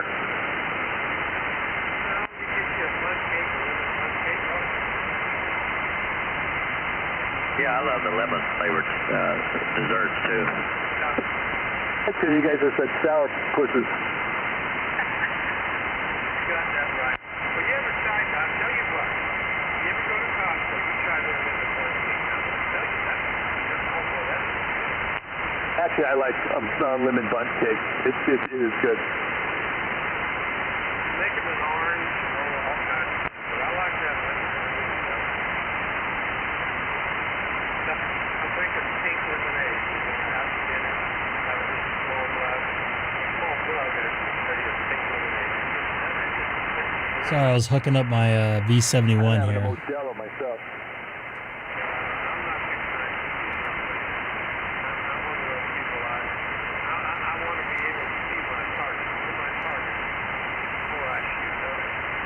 This is so light that's not a problem. 73, gentlemen, K6EGG. What are you doing? Crazy. Is that Dave? Just got here. Said a generalized reading coming or going.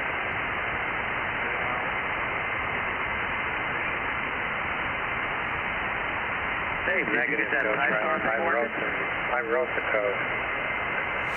It's more good, buddy. Hey, Alex, hey, Keith. How guys going? 37. Ain't going nowhere. The caboose is in the house. What you do? The caboose is in the house. Oh, you better believe it.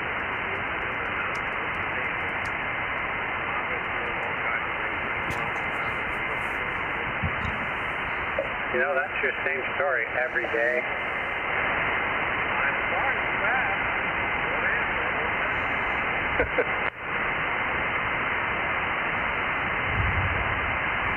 Stop pushing her around.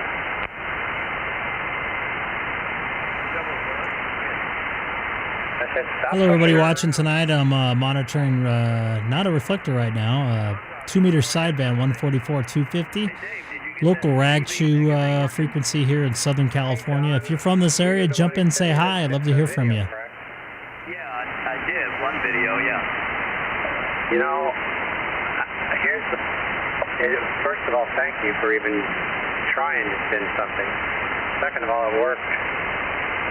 I got to a certain point. The only problem I'm having now is I can't get my computer, my PC, to log on to 2 Wi-Fi signals at the same time. You mean to set the hotspot up? You need to log log on to its Wi-Fi, right? Its signal. Correct. That video is excellent, and I got where I picked up the signal on the desktop PC, but it immediately, when it logs onto that, it immediately cuts off my home primary internet service. So it's kind of like I'm stumped at figuring that out. So if you disconnect your regular internet service through your Wi-Fi screen, disconnect. Does that disconnect your router or something, or what? Yeah, because I can't use when I'm always connected to my primary, which is my Spectrum internet, television, and all that. As soon as the connection to the Wi-Fi I'll be right back. goes through, the internet drops. So I can't get to where I need to go to do I can't get to the Pi website because my primary internet service dropped. Well, first you need to set up the hotspot, right? I don't remember what setup you need to do. When you connect to its Wi-Fi, you need to do some kind of setup, and then I guess you're through connecting to its Wi-Fi. Then you can go back and connect to yours. I'm not sure. It's been a long time. Yeah, I think you're exactly correct. Also, it asked for a security key, which I don't have any clue what that is. I'm not sure if it's asking for my internet Wi-Fi key or the Wi-Fi key off the hotspot. Yeah, your key. I don't know what that would be. Usually you have an SSID name, and then you have a password or something. I don't know what they mean, key. Yeah, I don't either, but that's when I hit connect to the Pi, it asks for the system key number. And I've tried everything that I could find. The set of numbers on the hotspot, the internet key, everything. So maybe I'll just call the manufacturer, see if they can help out. But you got me further than I ever have, and I know it's going to get there. It's just a matter of sequence of how you get there. Yeah, if Gabe or even Greg, he left the scene now, might be able to help you, but I'll keep looking, see if I can find anything, Dave, about that key situation. Yeah, I'm doing exactly as the gentleman suggests in the video, and it works to a point. But the biggest problem is it drops my house Wi-Fi connectivity. And stays on it doesn't actually ever get to the Pi because it's connected, but I can't get into it because I don't have the security key or whatever it's asking for. I wonder if that's something to do with Brandmaster or whoever you got it from. If that's something that's proprietary to their system, I don't know. I don't know.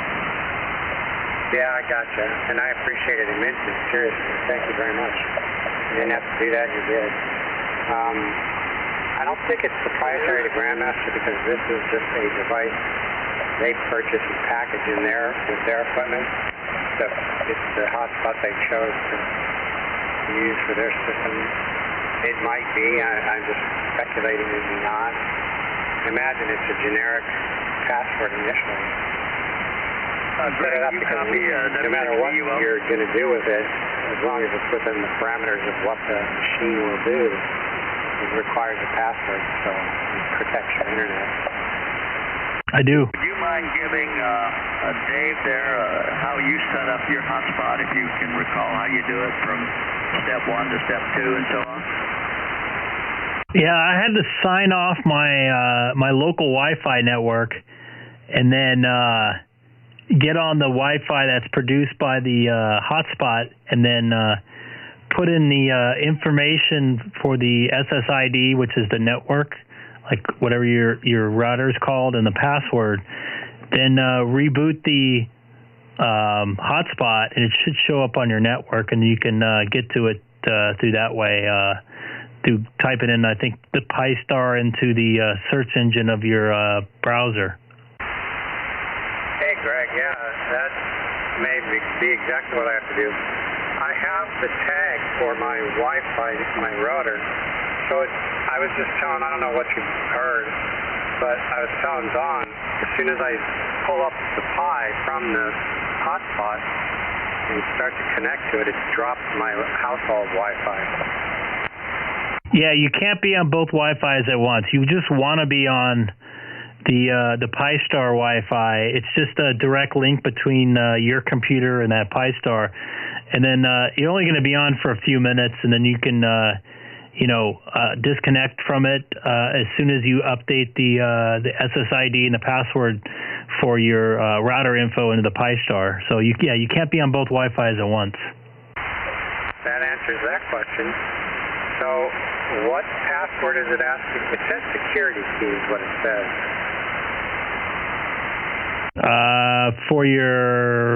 It's looking for your router, SSID, and whatever the password is for it.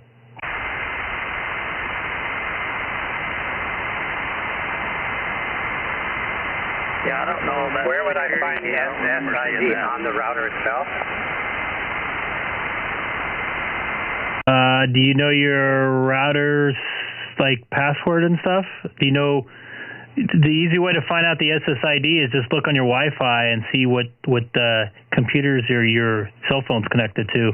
That's your SSID, and then the password is whatever you put in to get active into your network. All right, I'm doing that right now. I'm going into my primary, and then the IP settings, maybe. I don't know where you're at, so it's hard to tell. But you got to connect to the Wi-Fi and the Pi-Star first. Right. I'm looking for. That's the I've got to first find the serial number, the password, whatever it's called. I got to find that first.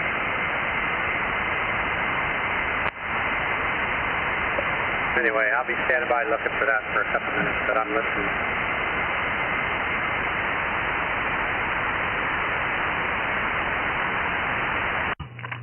Copy. Let me know. I can. I'm streaming right now, so I can show you what I have set up on mine.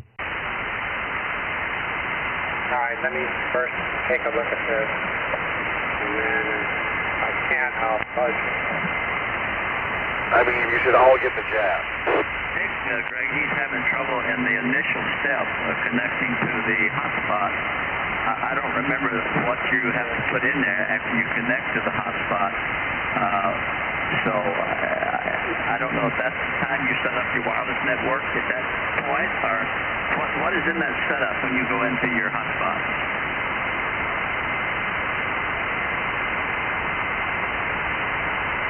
I think you have to go first type in, it'll ask you I think when you connect to the Wi-Fi through the Pi-Star, you got to type in pi-star.local, I believe, and then a password administration thing will come up, and you got to put in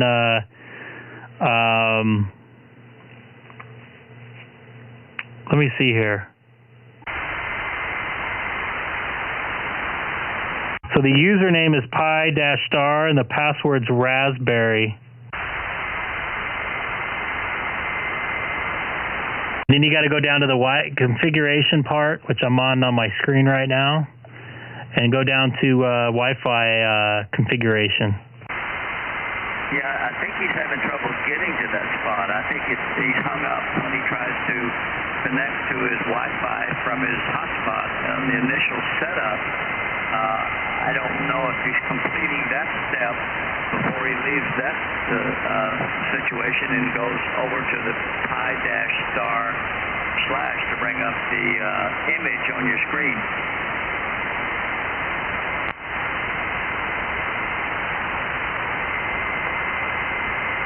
Yeah, I would have to see what he's doing to see where he's getting stuck. He might try to be on two different networks at once. Greg? Yeah, go ahead. Yeah, I have gotten the Pi-Star, hit connect, and then it says enter the network security key. So I have both of them up. I'm not still on the primary. As soon as I put in various sequences of what I believe to be the network security key, but I don't have that listed anywhere. That's just the password for my Wi-Fi.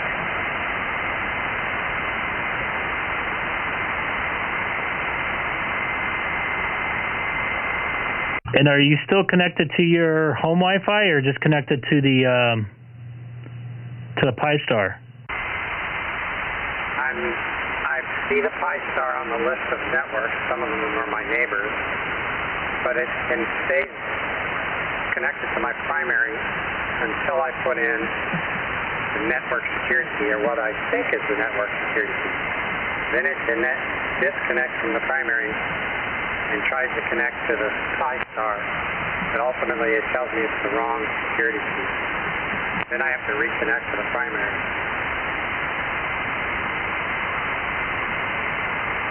You shouldn't have a security key for that Pi-Star, though. Is the security key what would have come with the Pi-Star? I didn't have a security key with my Pi-Star. I just connected to it automatically. Yeah, it's connected. You have a DV Mega? I do, yes. On the bottom of it, it has a serial number. Is that the serial number of the device? Or is that a security key? No, I don't think so. At least the one I have, I just connected. I disconnected from my Wi-Fi. I did a search for new Wi-Fi and found the Pi-Star. Then typed in and then hit the connect key, and then as soon as I hit my browser, the Pi-Star showed up, and I was able to start to configure stuff. Yeah, and that's all happening with mine, except it has added step of the security key request. I don't know. I didn't have that problem, mine. I don't know what security key. Does it say it like automatically? Does it pop up in the screen? Yeah, it pops up in the box just below the Pi-Star image. Enter the network security key. Whatever that is, I don't know where to find the security key. I've never heard of a security key. It's usually a password or a network name or something. You have my cell phone number. Can you text me a picture of what that looks like, so maybe I can have an idea? Coming right up.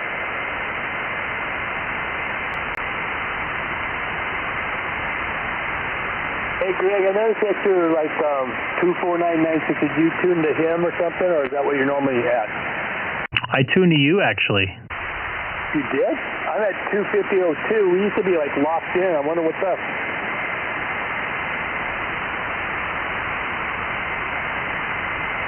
All in the ear, Keith.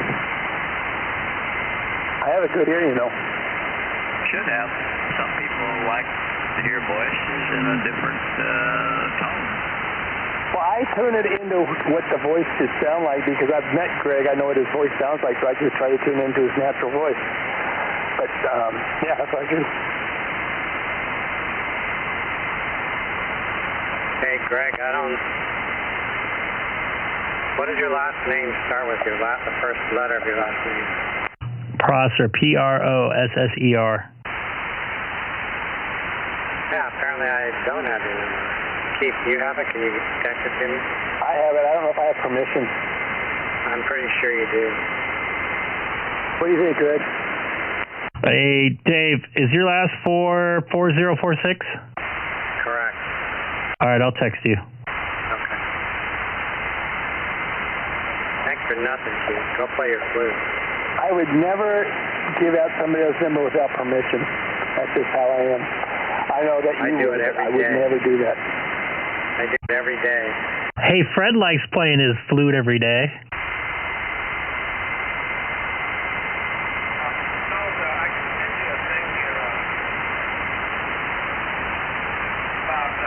Come on, somebody must have got that.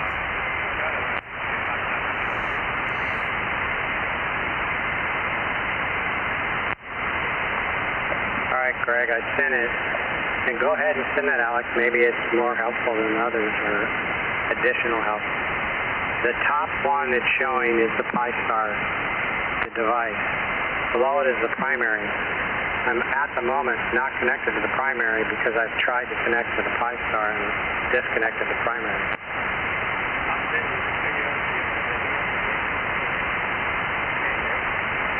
Yes, sir.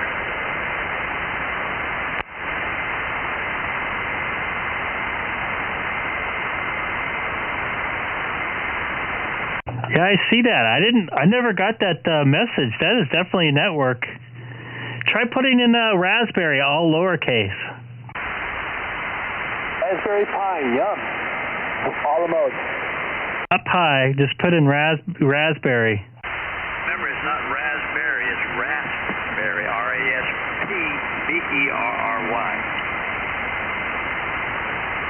That is correct, Dave. Or Don. All right, I'm trying it. Stand by. It probably tastes kind of raspy, huh?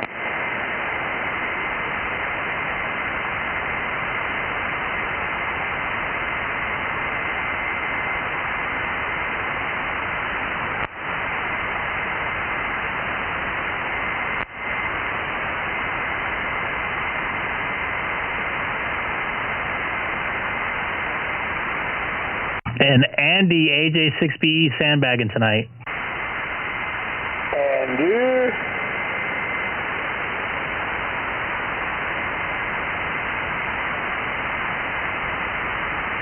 I'm sure he's not the only one.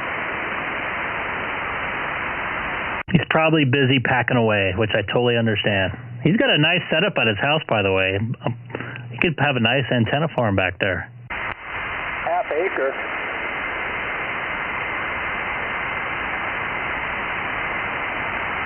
You put up a 160 wire. He's probably bonding with that Icom 51A that he got.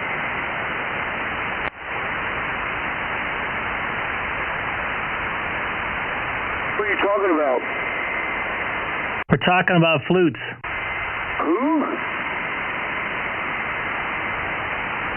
Who's bonded with a 5100? Who's that? Internet secure. Andy got an Icom 51A. Oh, good for Andy. When did you get that? I think he got it on eBay. Oh, well, it's a good time he got it because when he gets out there in Tennessee, there ain't nothing out there but those stills and no radios.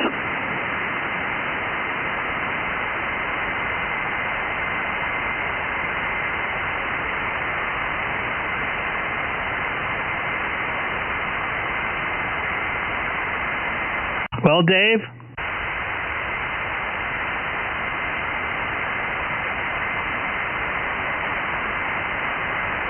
It worked. I'm in Pi-Star Digital dashboard.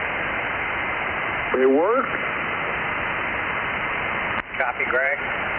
Copy that. Good. I'm glad it worked for you. You're almost there. So what do I do now? You got to put in your Wi-Fi stuff at the bottom. Are you watching my live stream right now? I can't because I don't have the internet's down. You have your cell phone, right? Yeah.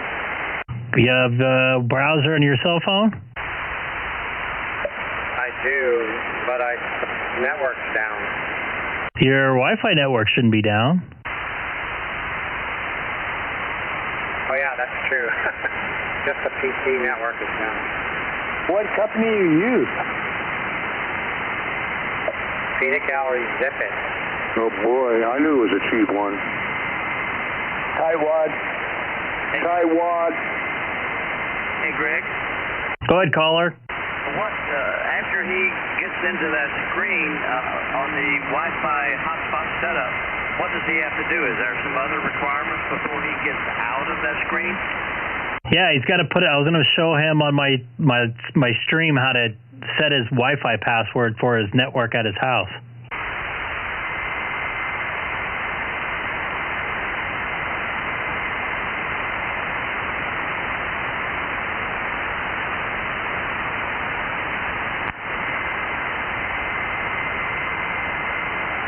Do you have spectrum, Dave? Who do you really have?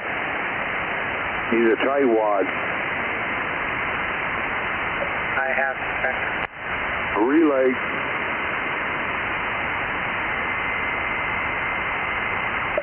KE. Correct.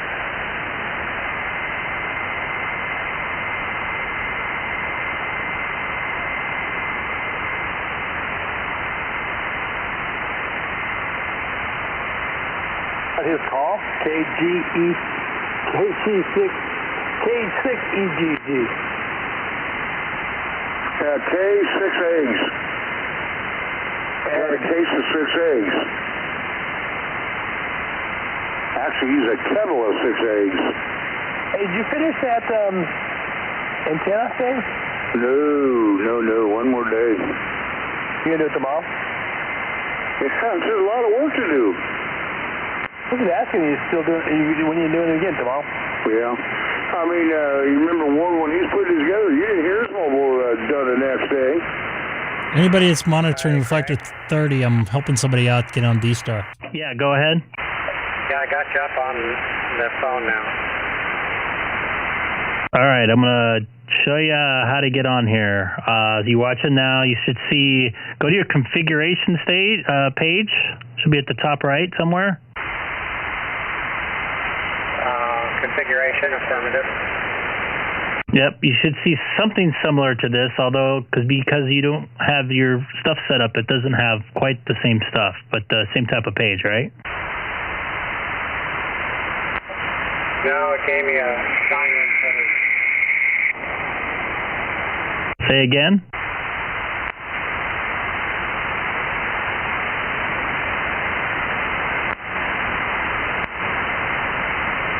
You need a relay, Dave? It took me to a sign-in page.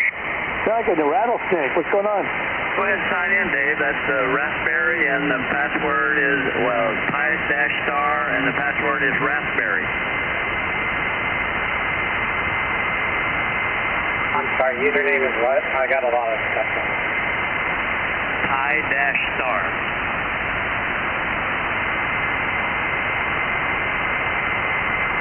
Pi-star.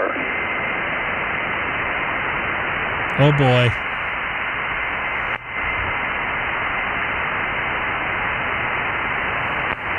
Hurry up, Dave. All right, Greg, I'm at this page. The configuration page? The configuration page? Configuration page? Can you hear Greg?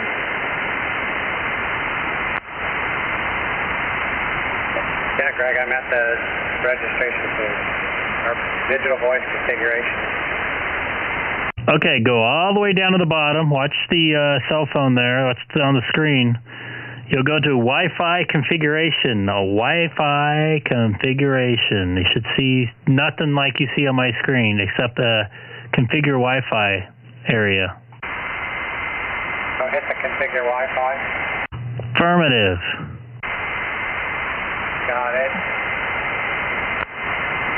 Now you should be able to scan for networks there. We should be recording this. Oh, you are. You should see your, whatever network your Spectrum is, or whatever your cheap, whatever you have, network you got going, you should see the SSID that what your cell phone connects to, whatever your, laptop, whatever you connect to. Find that, click on that, and type in the password for that. Hit save and connect. All right, I missed some of that. I'm looking for my house network, correct? It's affirmative, Dave. Great, I got two of them.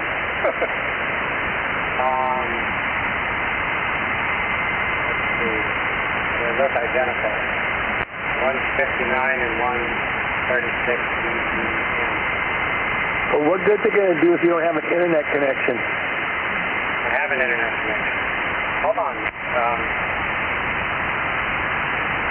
I have a booster on there. Maybe it's one of them.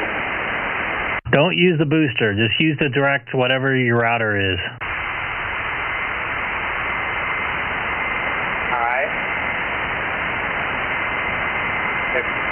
related the SSDI with primary, which is correct. Now what? Did you type in the password?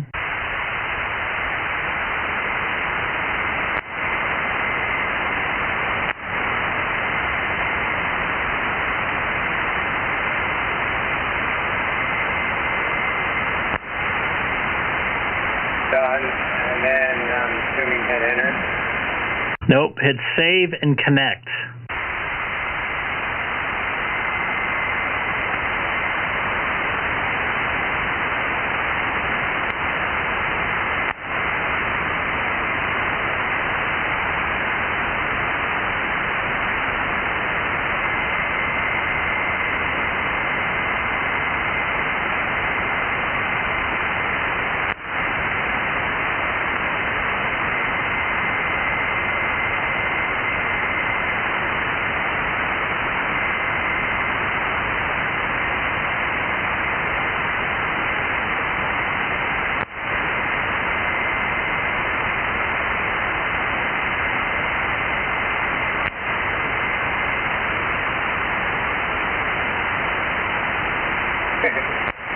The interface is down.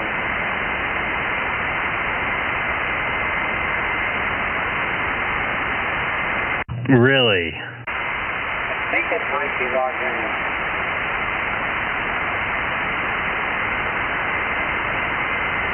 I think we're showing. I'm at the top of the screen now. But I think I still have to program other things.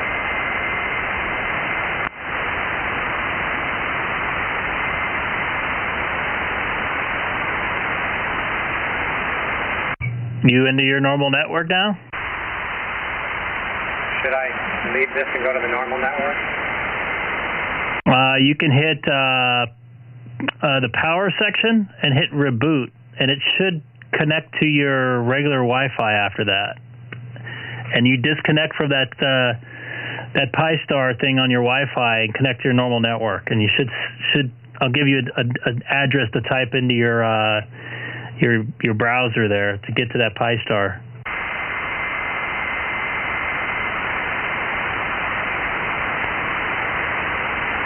Go ahead. It already rebooted? I just hit the network list and pulled up the primary network again, connected to the primary network. And did you save that password and everything in there? Yes.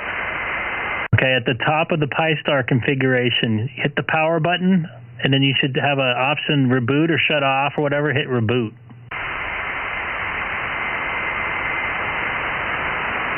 There's a dashboard admin expert power. Hit power, you said? Hit power, then hit reboot. Can't reach this page. Maybe it already reboot. So go ahead and go to your Wi-Fi network to see if you're on your Wi-Fi network. I am. On the search engine, type Pi,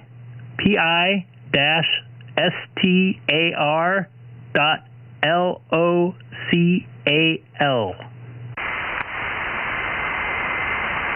LOCL? Pi-star.local. Pi-star.local. It comes up with a Pi-Star website. Ah, you're into your network then. You made a very good thing happen.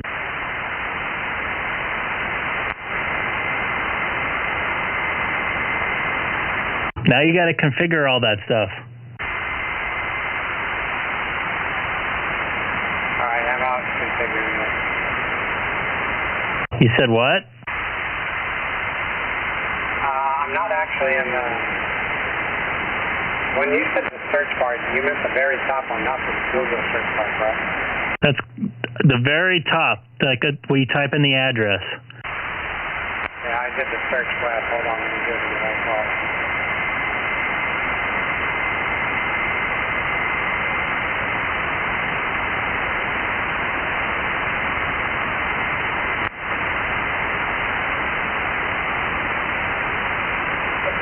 Jeez, this is a You think? It's not as bad after you do it once. Don, you're attest to this, correct? I'm trying to follow you. So far, so good.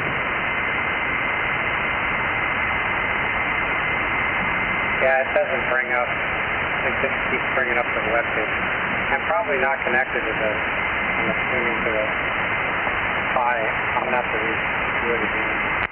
Does the light color change in the Pi chart of green if you're connected? No, it's always green with flashing red. Yeah, I have no green, so I must not be connected.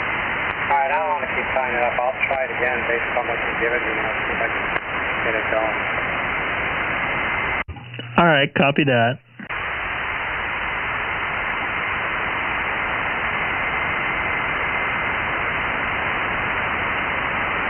Hello, everybody watching. Trying to get somebody helped out with DStar tonight.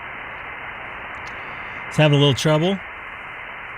Hopefully Dave out there in Long Beach will get that working. Anybody new to the channel tonight, don't forget to hit that subscribe button. Andy, if you're watching, thanks for watching. Thanks again for that compact Tana. I like it. I actually like it more than that Larson I have, believe it or not, just because of the size of it and the power of what it does.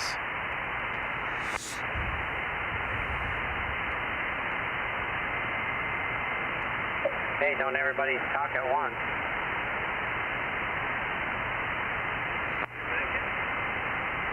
Well, I think so. Hard to tell. Well, the only way to tell is to talk to somebody. Well, I'm getting. I don't know about Trade Me. But yet that's fully implemented. I'm going to put that Larson on when I go on long trips. Or, you know, I'm not in a bad area like I'm going to be the next couple of weeks. But, I mean, it works good. I mean, I talked from Montebello to Cerritos with a hill in the way. And I was at in a drive-through around the building from where he was at. So that's an impressive antenna. No doubt. Yeah. Thank you for the info on both of them. Thanks again for that antenna. I owe you a lunch before you take off, of course, hopefully. Phenomenal. If not, I'll have to go all the way up to Tennessee. Use it to pretty much 10, 11, and 12. Yes, sir. I think I'm going to go to Reflector 30 Charlie. Contact. Go ahead. I'm going to QSY over to Reflector 30 Charlie, K6EGG. You get split? Yeah. Dave, looks like you made it do. Yeah, I'll be up there with him shortly. I'm trying to get him to go. I'm like enticing him to go. All right, later. Hopefully you can join us. You should go up there, Keith, and play a full flute solo. Fred's good at playing flute solos. Okay, when you make it up there, let me know. Alright. Hey, Fred, are you still here? Yeah, Diddy, go ahead. Oh, I stepped away from the computer about 10 minutes because I heard you guys talking about some hotspot. All right. Dave's trying to get his up and running. All right, I'm going to go over to 30 Charlie now. Let me get in here.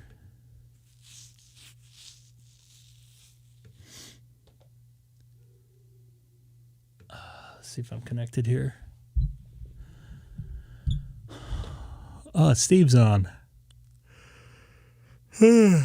Excuse me.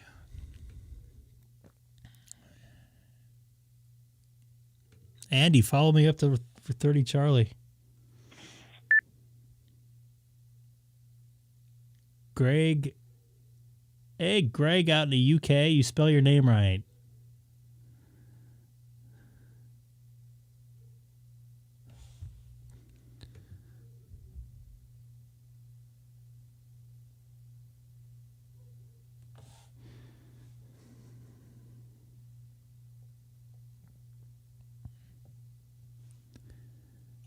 M1EGH K6EGG.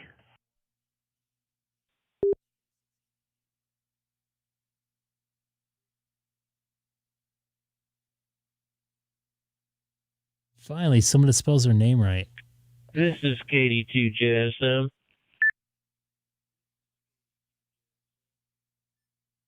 Hey there, Steve. Good evening. This is Greg, K6EGG.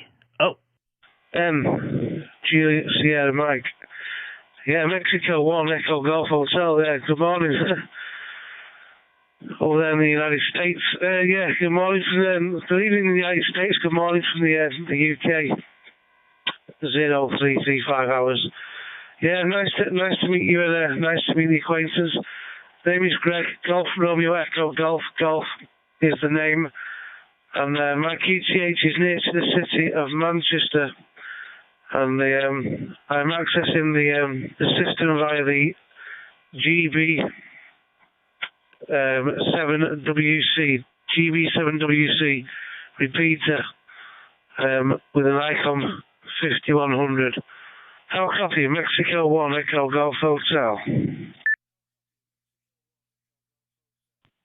You are doing very, very well. You're coming in full strength here. You're not diluted. I am running a D74 into my own Zoom spot. I am operating out of my coffee table, which I normally do. And the Zoom spot sits on my entertainment center that sits in front of me. And how is everything in merry old England tonight? It is, oh my goodness gracious, it's something like 3 o'clock in the morning there.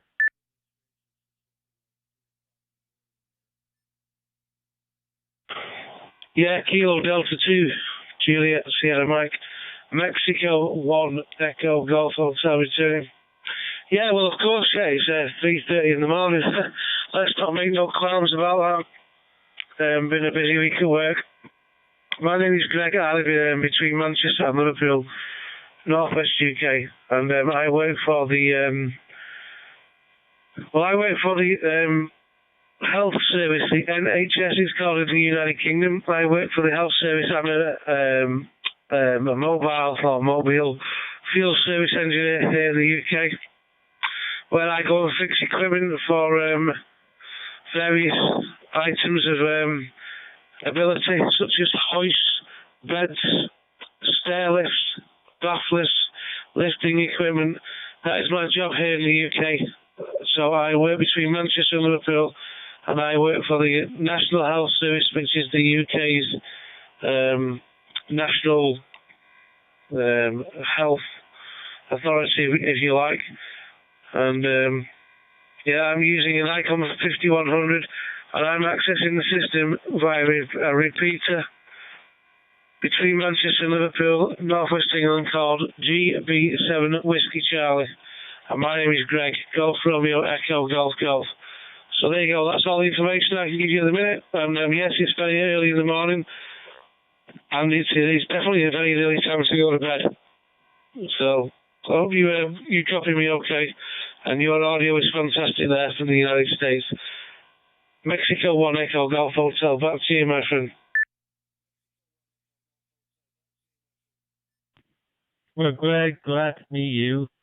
You're talking to Steve, and I am in the tri-state area of New York, where New York, New Jersey, and Pennsylvania all meet on about 15 miles from that intersection, and 17 miles north of the city they had to name twice for whatever reason they wanted to. And there's something like 45 degrees here, damp, around 85% humidity. It is around 27 of 11 here in the United States. So this is very interesting, Greg. I know the British healthcare system, the national healthcare system, is, I think, the biggest employer in Britain. A fine service, beloved by many of the citizens who live in Great Britain. Unfortunately, in the United States, we're not blessed with such good health care, unfortunately.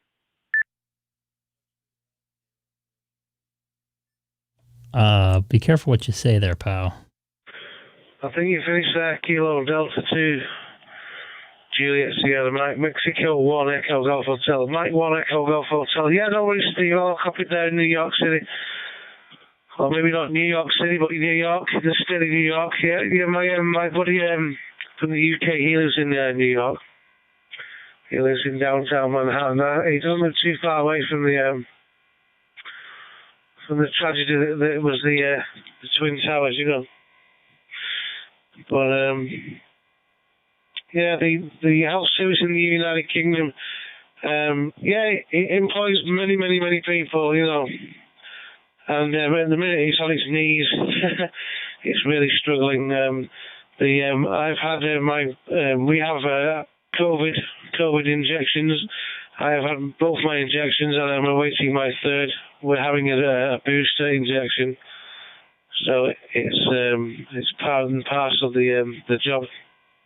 But yeah, the NHS service is massive. You know, it employs people from, you know, doctors, nurses, and surgeons, and medical staff, cleaners, everything. You know, you can't mention. I'm a service engineer, and I look after an area of Manchester called Salford, Sierra Alpha Lima, Foxtrot. Everybody watching, I'll be back Romeo, in just Delta, a Salford. few minutes. I look after I'm going to this spend area some in time with my daughter. Manchester, Real quick. and it's basically a city within itself, and its inhabitants, people that are poorly, that are ill, have hoists, that have beds, that have stair lifts, that have hospital equipment that maybe have been sent home from hospital. Maybe they are adults with learning difficulties. Maybe they are, their mental capacity isn't great. That is my job. I drive around and I fix that equipment, so it's quite demanding. I'm up late. I need to go to bed actually. It's very early in the morning here in the UK. But going to bed very shortly. But just thought I'd connect the local repeater here in the UK to, I think, what is it, 30 Charlie? 30 Charlie. I think I've connected to 30 Charlie. And you came back there, so happy days.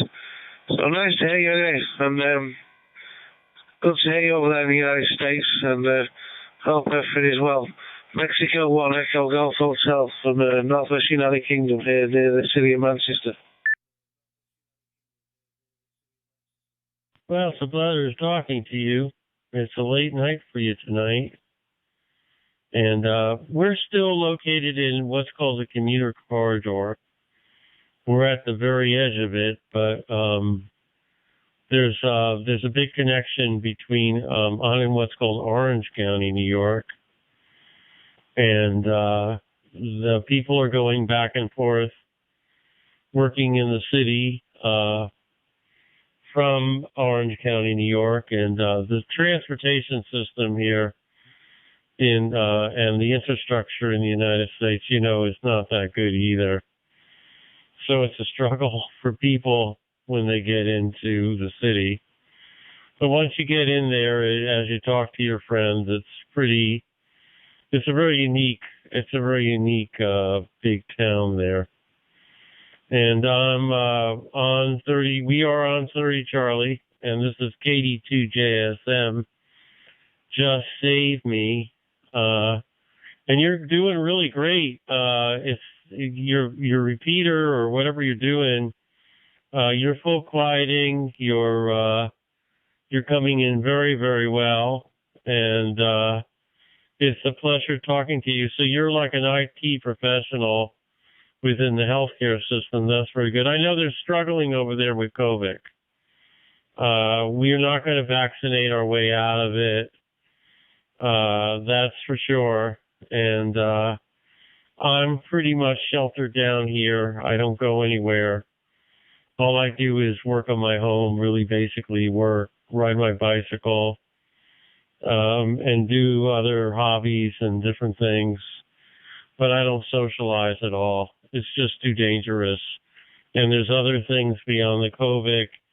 People are getting sick from now this bad flu going around.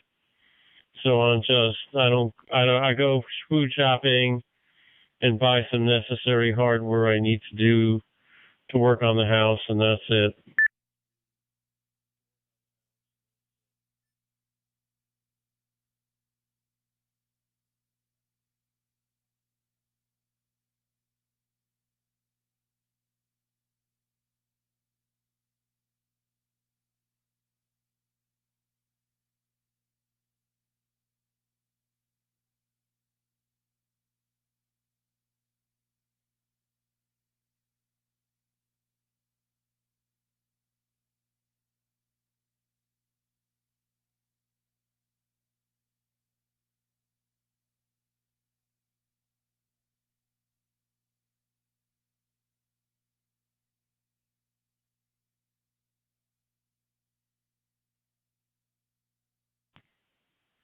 This is KD2JSM on 30 Charlie.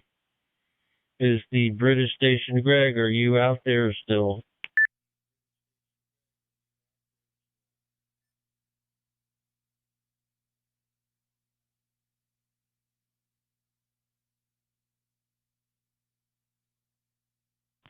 Well, I guess I lost you, Greg.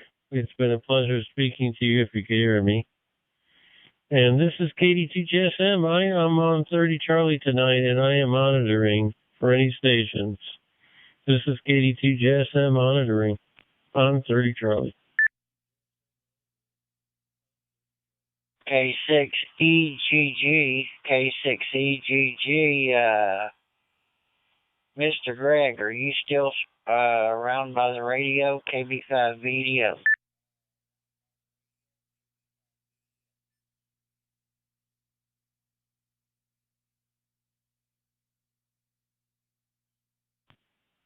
K6EGG, and this is KD2JSM. Good evening. I think Greg dropped out. I haven't heard him.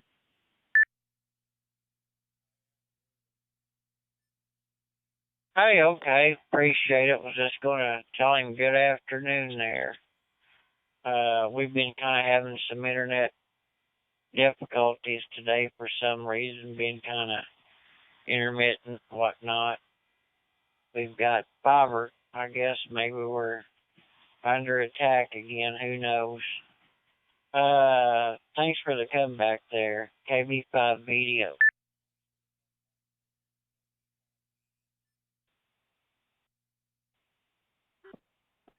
Put on about the American football, the NFL. Catch you later, 7-3. State where the three states meet of the wonderful states of New Jersey, New York, and Pennsylvania. And I am in the Republic of the town of Mount Hope, about 70 miles north of New York, that lies below me.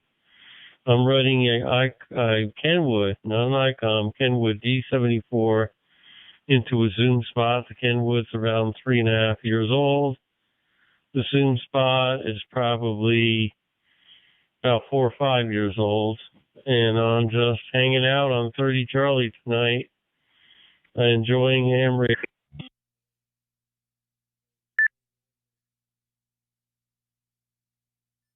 Hey, there you go. That's what it's all about. I heard that station coming back to you there, by the way. I'll pause and let you get back with him. KB5 video.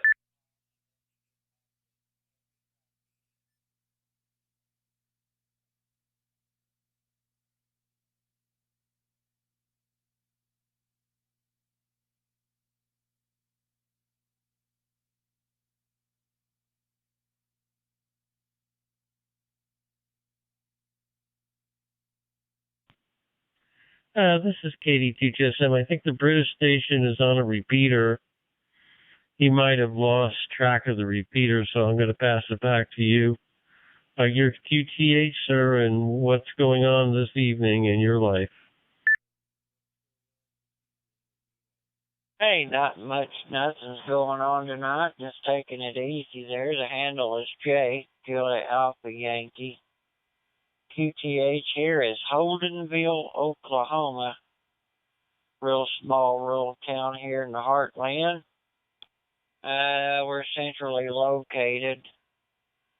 We're about 78 miles, it'd be 78 miles southeast of Oklahoma City and 78 miles southwest of Tulsa there, QSL.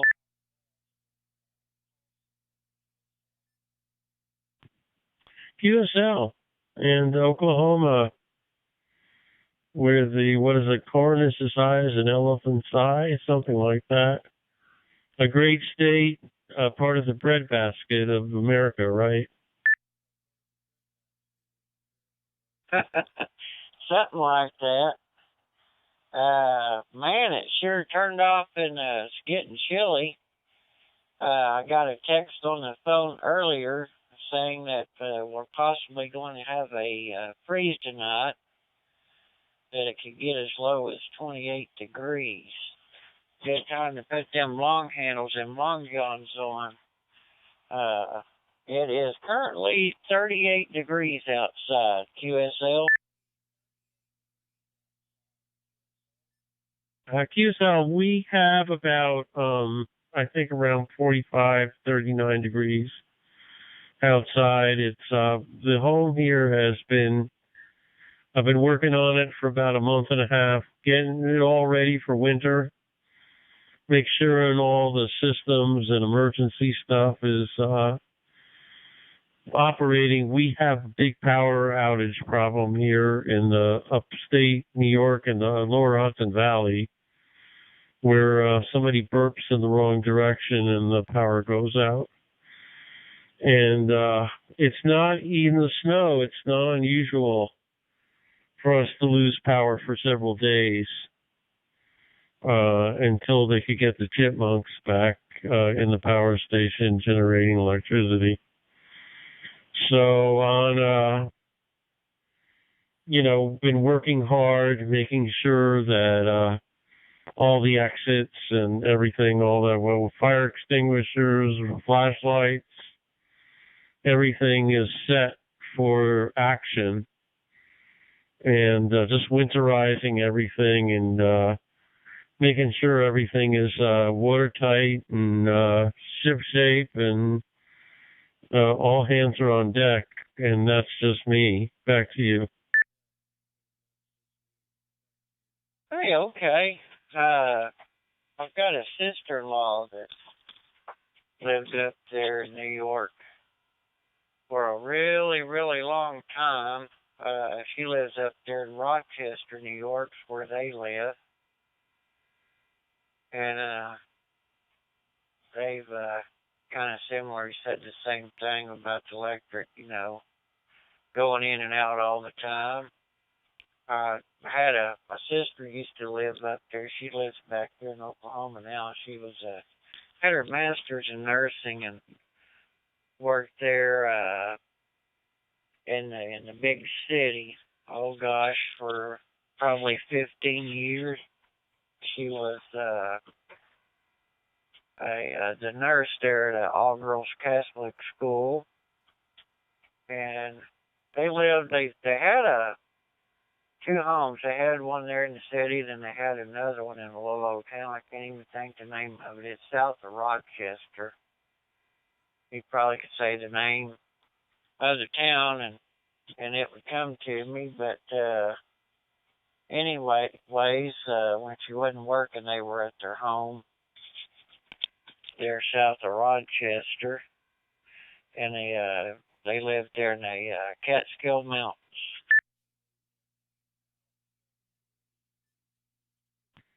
Well, Catskill Mountains are not too far from me. New York is a very diverse state, from Erie and Elmira to big New York below and everything in between. There's a lot of agriculture in New York, but it's very expensive to live here as compared to other parts of the country, of course. Any part of New York State, the taxes are very high, and I'm fairly entrenched here. I mean, my home is pretty cheap to live in, although the taxes are high. The most expensive part about me living here are the taxes. Other than that, it's okay. I'm not leaving right now. The COVID situation is, I want to see where that's going. It doesn't look like it's doing so good. I'm not happy about the COVID thing, and I'm just kind of, I work, and then I spend a lot of time on the home. All my money goes into the home. I'm really don't spend anything on myself, just fixing the home.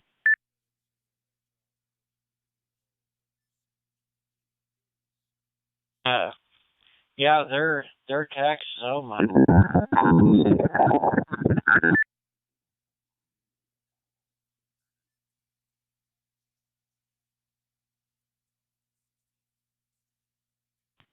You just broke. You're listen, taxes. How about passed up?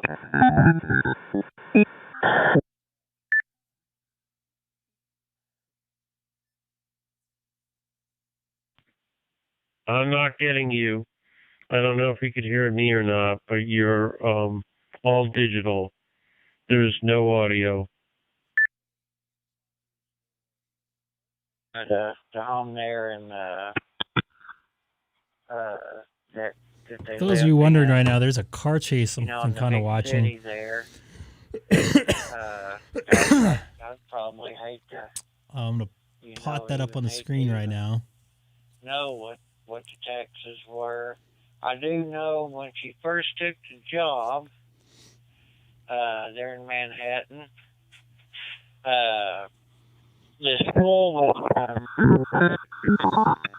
also monitoring reflector 30. It's kind of breaking up a little bit.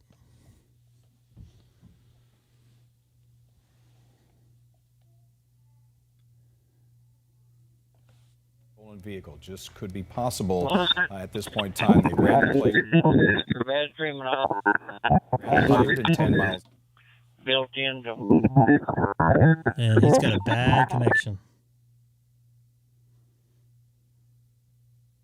And job, or you just be scraping by. KB5 VDF. He's heading away from me, unfortunately. I was going to go and jump on the CHP frequencies and KB5 DDF, and you're with KD2JSM. I lost most of your transmission.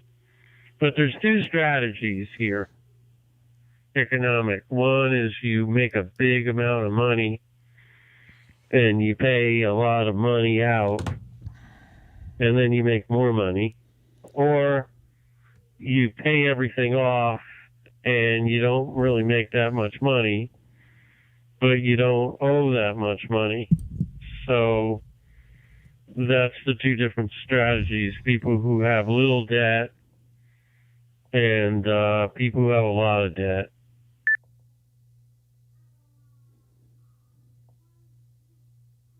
Oh, yeah. Yeah, she was telling me. Gosh, that was back in, 2001, 2002, I think. Yeah, unheard of People there. at McDonald's were making like. I was hoping it's going to come close enough to me so I can listen to it on my scanner. And I thought, good gracious. Doesn't look like it, though, at this point. But, yeah, I mean, and it's, not just New York anywhere. We're starting to see things really climb here in Oklahoma. I bet you food. It's over by Dodger Stadium in downtown Los Angeles right now. I There, bet you food's gone up SJR. 30-40%.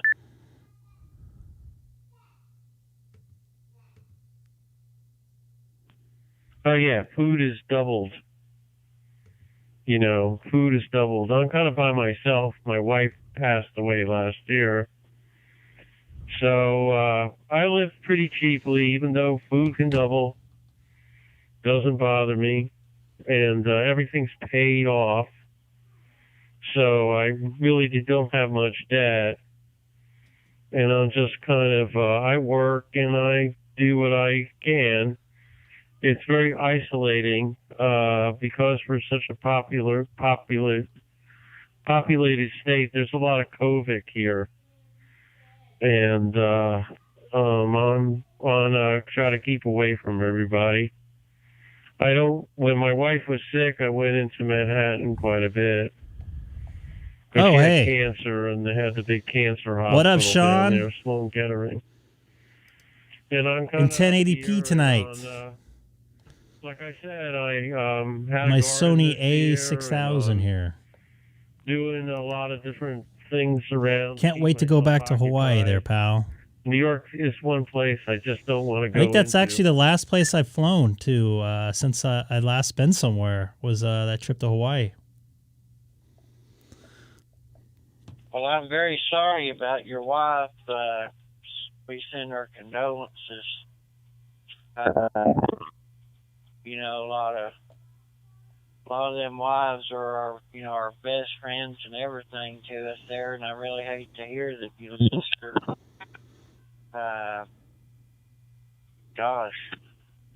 my had a cousin that got stage 4 cancer. He was going to MD Anderson down there in Houston.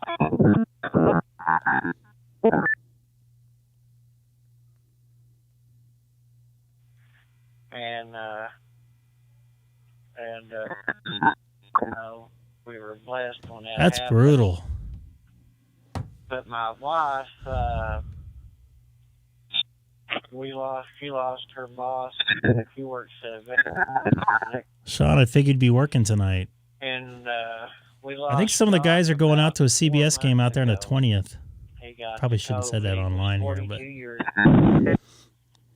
And Brad, the tech manager I know, is going to be out there. $3 million veterinarian clinic. See if something pops up on the scanner. He's getting a little closer to me. If he goes east on the 10, I should be able to catch him. Boy was 4. And just that old COVID stuff. Yeah, you want to. There it is right there. Definitely try to, you know, do the best you can to stay protected from that stuff. Holy shit, that's loud. That's way up at the top of the island there, isn't By it? the way, this is K6EGG for legal purposes.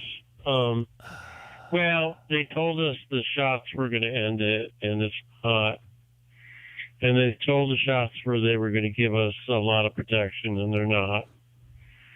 That is a good point. I have both my shots, of course, and I'm going to go for my third one. I am not going to get a third I can't go one. until January, but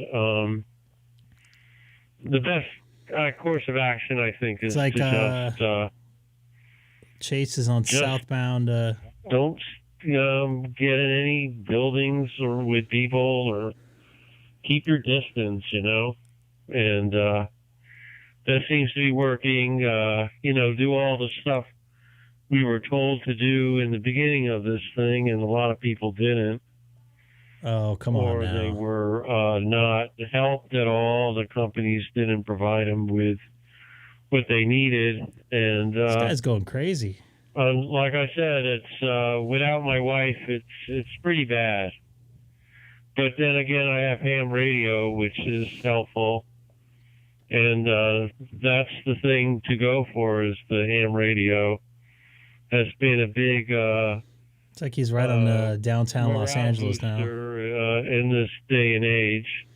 He could connect to the 10. If he connects to the 10 and heads east, I have a chance of hearing him. VDO for ID. Yes, sir.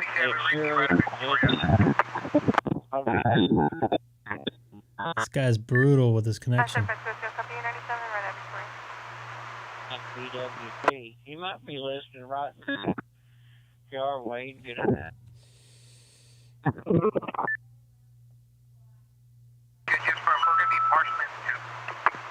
Wait.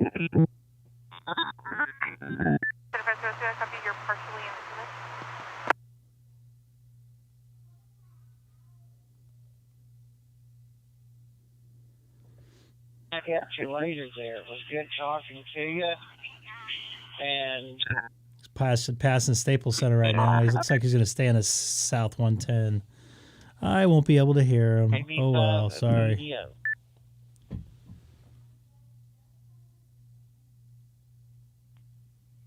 KD5 VDO, and this is KD2GSM. Hey, Denny, you got to bring your... I don't know what... You bring your your hotspot with you? It could be my internet. Anyway, it's been a pleasure. I'm also talking to my buddy Sean out there in Hawaii. He's the SJR. This is KD2GSM, and I am on 30 Charlie. Oh, you're home, and okay. I'm monitoring tonight on 30 Charlie for anybody. Yeah, some of the guys who wants were trying to talk to you on when you're on your work QTH yesterday up in the air.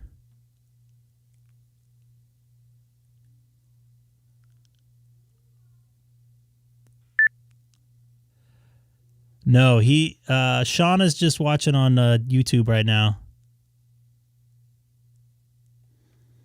Sean, you don't have a ham radio license, do you?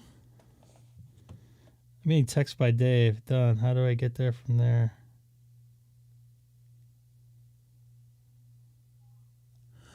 You need to go to So Dave is, I'm not trying to help out Dave here.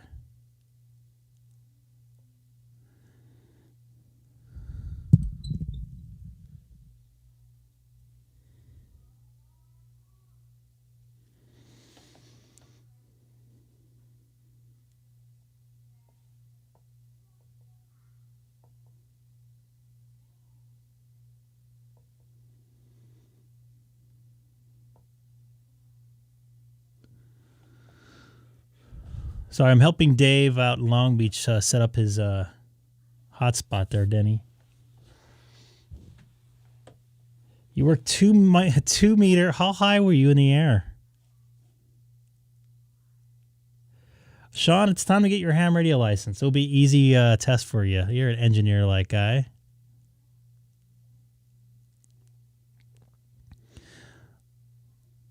So, Sean, if you're watching, Denny works for a airline, and he used this ham radio. Denny used this ham radio in the airplane in the cockpit there, and was making some contacts from far away.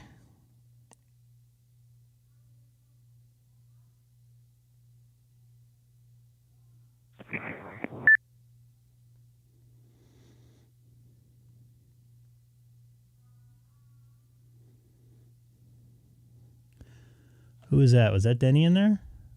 Hey, Denny, do you have your hotspot going right now? I'm on Reflector 30 Charlie. You want to jump in and say hi?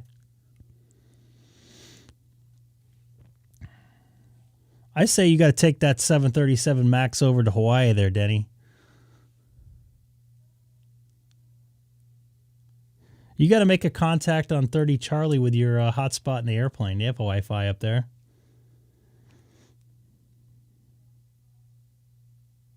Maybe that's what I'll do. I'll go in the bathroom next time I fly to Hawaii. Jump on Reflector 30 Charlie, Denny. Jump in, say hi, man.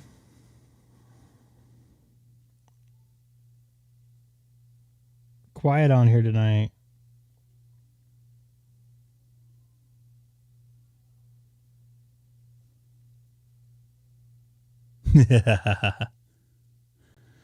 Where did you fly the MAX to? K6EGG.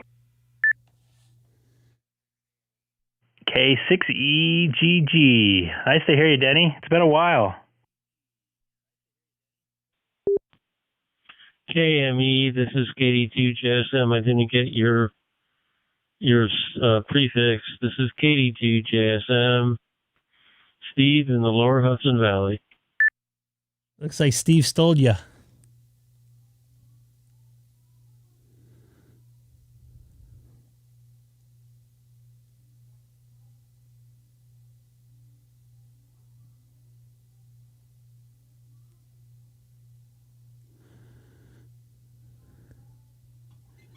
KN6KNE, K6EGG.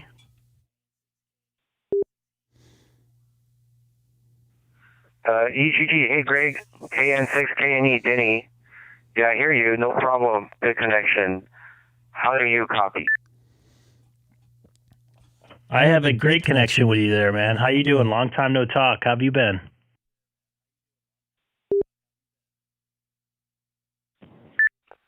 Not too bad. Some work, some radio time. I was just listening to Bill in South Africa. I was considering making a call, but it's pretty late in his session. I don't know if I'll reach him, but yeah. And then I saw you on the air. Yeah, good luck helping Dave. Good luck helping Dave.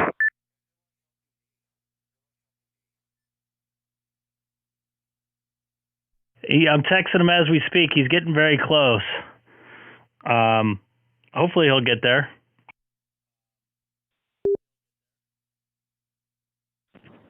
November Juliet 1 Sierra, NJ 1 Sierra. About all these different hotspots and how problematic it is to figure out. But I guess once you get it, you know how to do it. Yeah, the one good thing about the open spot is it's easy to connect. Contact.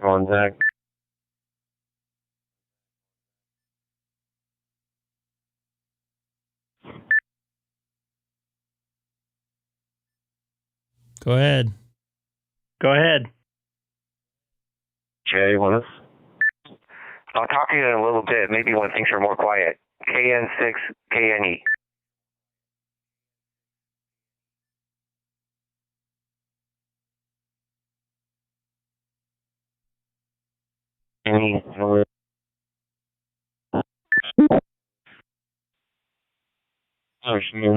Immediately clear. I'm not sure intentionally avoiding this burning. You just not yet as well as he was going out there. Delta 2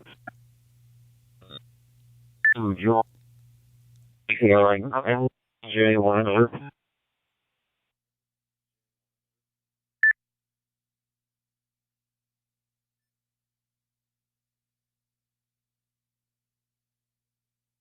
Yeah, some packet losses on the last station. KN6KNE, QSY.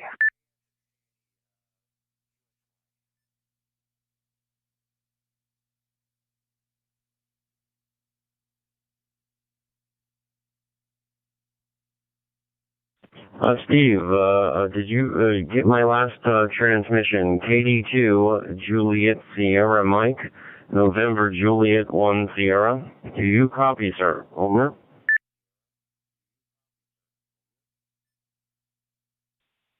Link to REF014 Charlie.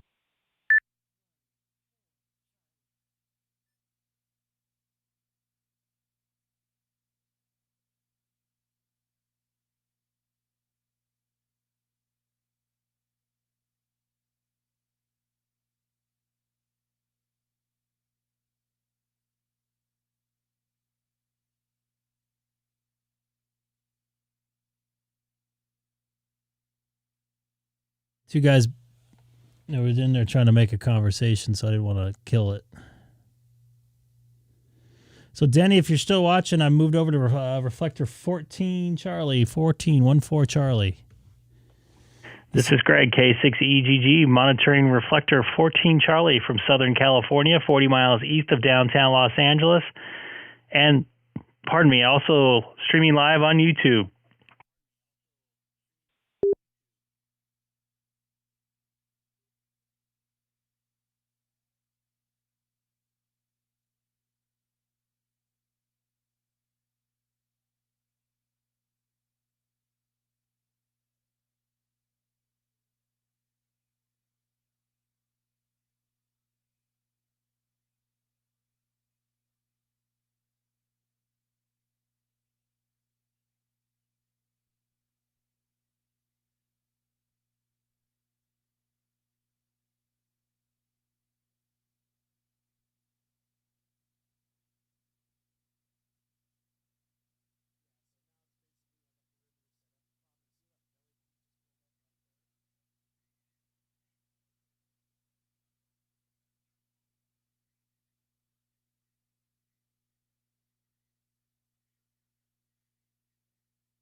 Sorry, folks. Was trying to help out one of our fellow hams.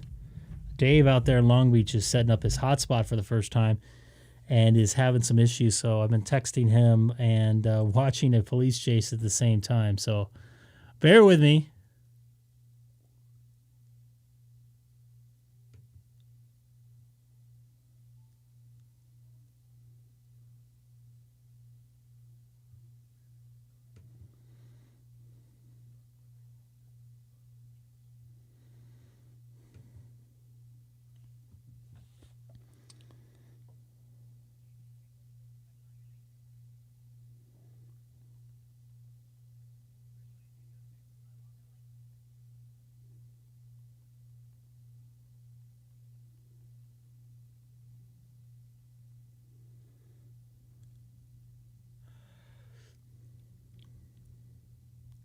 So I might FaceTime with I'm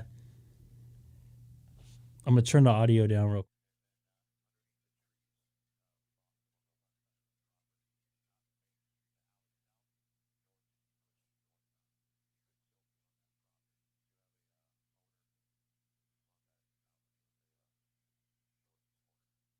I'm putting Dave on the stream. I'm helping him out with his DStar. The frequency I'm using on is to communicate with the Pi Star from the radio, correct? That is correct. So you're not, I'm getting through, it's telling me KM6CNF123. Are you hearing anything on it? I just hear it connect, then it beeps when it's unconnected. Go to your Pi Star configuration screen. Can you see it? Yes. Now go down. Okay, that looks correct. You're on 14 Charlie. Yep, that's correct. Call sign routing. You shouldn't have that on, but not a big deal. Keep going down and get a little closer. It's hard to see. Yeah, all that looks correct to me. Yep, there's your interface. Yep, that's all I need to see. Go up a little bit more. And go to the right. Startup, manual, connect. Yep. Go to the left a little bit and go up. E133, 433.1. Yep, Raspberry Pi. Yep. Yeah, you look like, let's see if you hear me here. K6EGG, reflector 14 Charlie. Let me see if I see you in the, connected to the reflector. Are you registered with DStar? I don't know. I don't remember. I didn't do it. Then you probably, that's why I'm not hearing you. How do I register? Let me send you a link here. Hold on. DStar registration. DStar.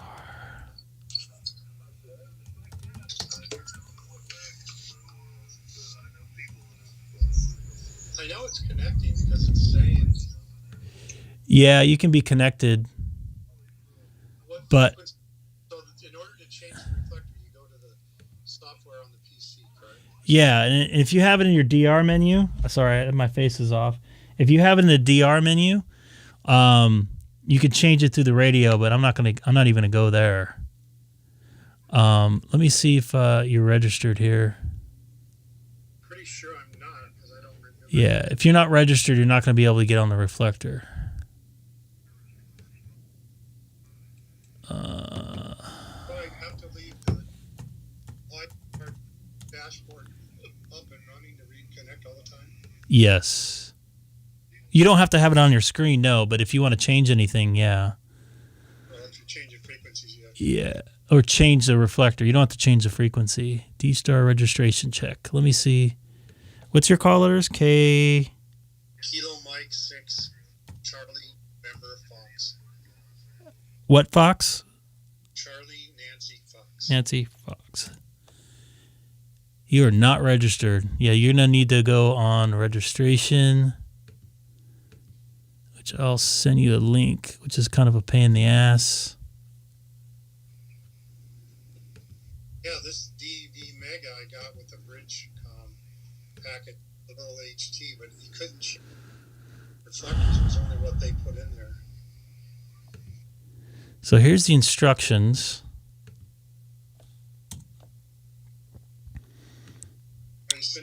I just text you the instructions there.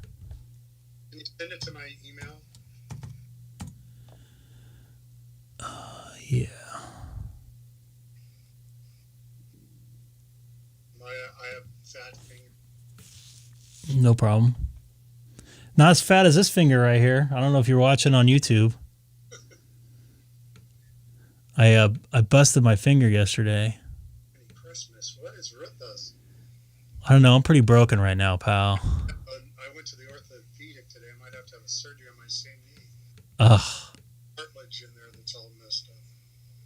So why didn't you fix that when you were in there doing the meniscus? Oh, they found something else? Yep.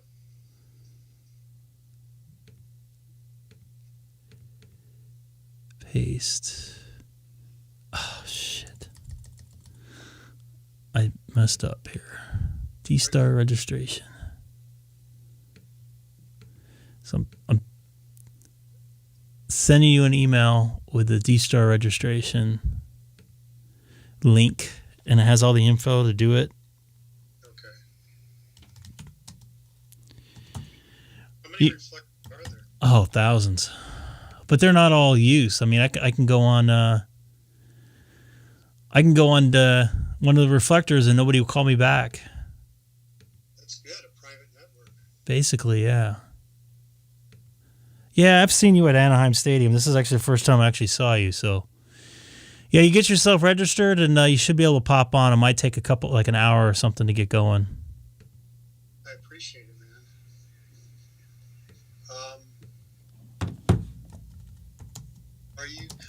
I won't be there when. Anyway, we'll hook up eventually. Yeah. Yeah, absolutely. What's that? Your finger's messed up. How did you break it?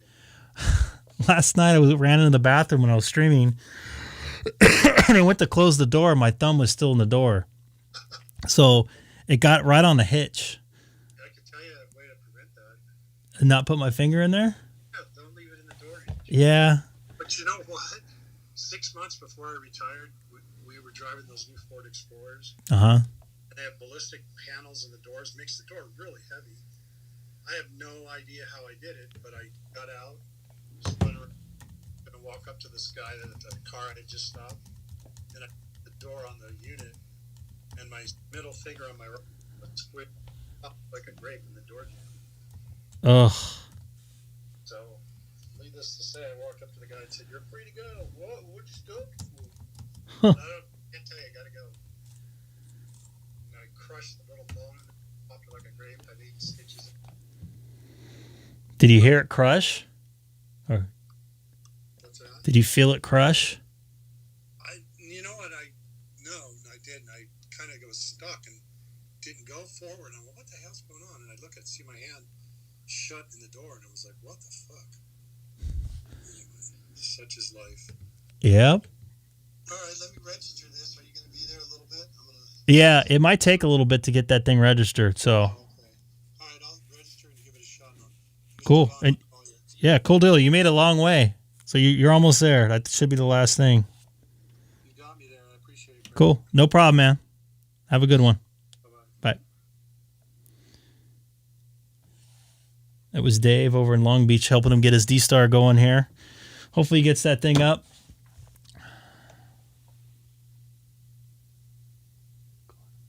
Man, you guys always catch that stuff. I need to set that. I didn't set it after the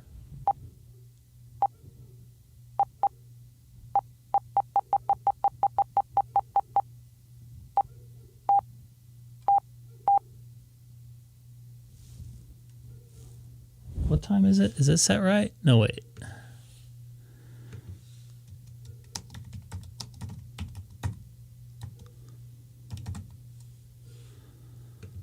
It's 20,000, right? It's 8 o'clock. It's 2023. Wait. Is it 2023 or 21?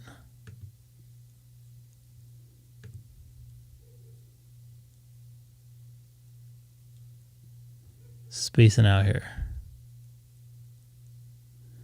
I'm reflector 14 Charlie right now, and I'm trying to set the time right.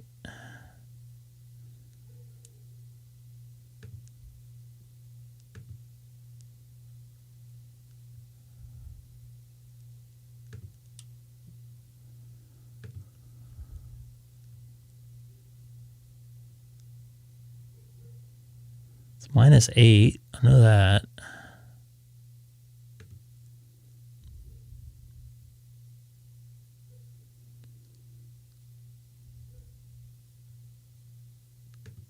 Hey, Greg, Unit 14 Charlie, K6EGG. Yeah, I got you there. You got a little bit of packet loss. Is it 2124 or is it 2024?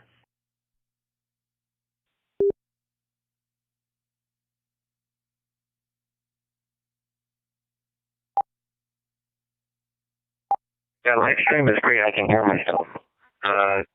14 Charlie, so Gabe is probably here.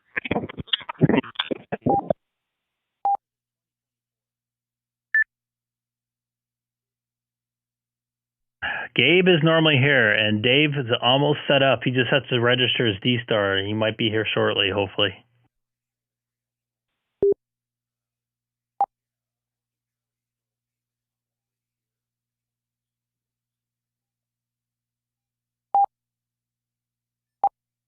K6EGG.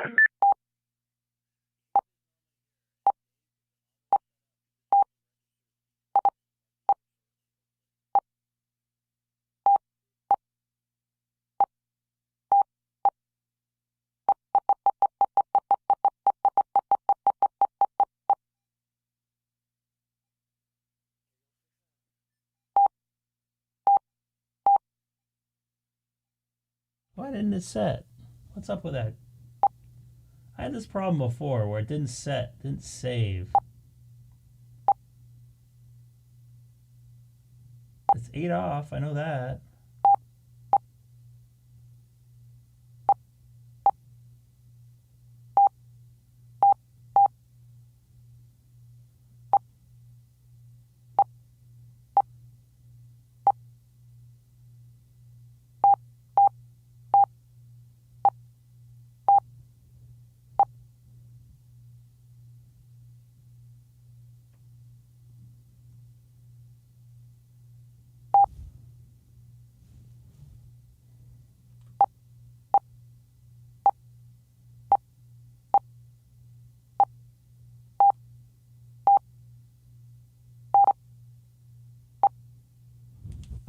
Screw it.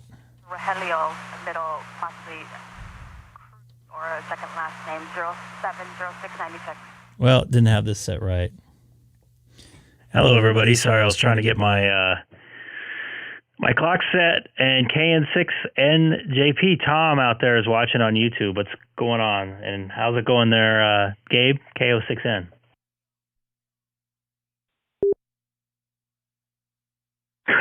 I'm pretty good. Just got back up here in the shack. I've been running around doing a couple of things. So, yeah, I heard, I think it was it Denny? I heard somebody on there.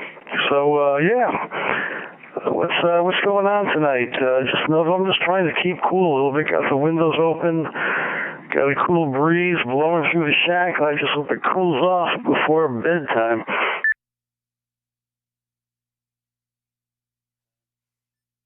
Denny's out here. Dave out in Long Beach is getting his DStar registration set up, so he might be out here shortly. And wouldn't that be a shame if you had to run your AC in mid-November, huh? I know I just did a few minutes ago. It's 100 out here almost today.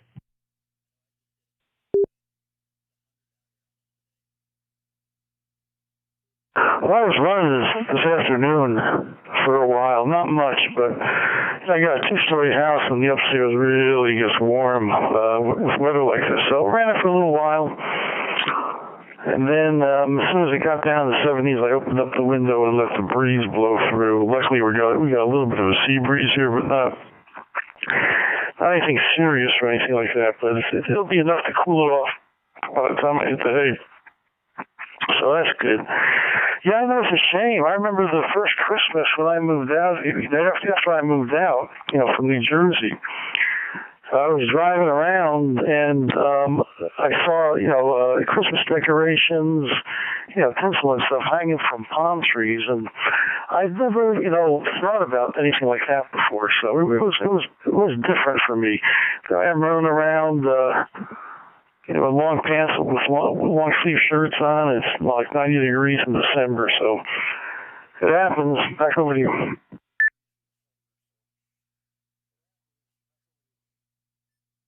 I remember the year we went on our honeymoon. We went to Australia. We're down there pretty much most of December of 2011, and it was weird. Eating dinner at 8:45 at night and being lit outside by the sun, and 95 degrees we were at in Adelaide. So, yeah, it's kind of weird being warm time of Christmas time.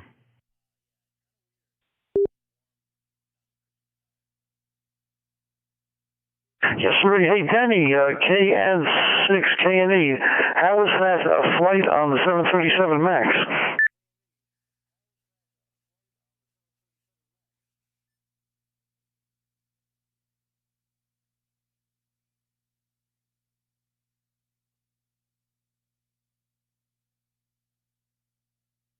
He's in the chat. He said standby.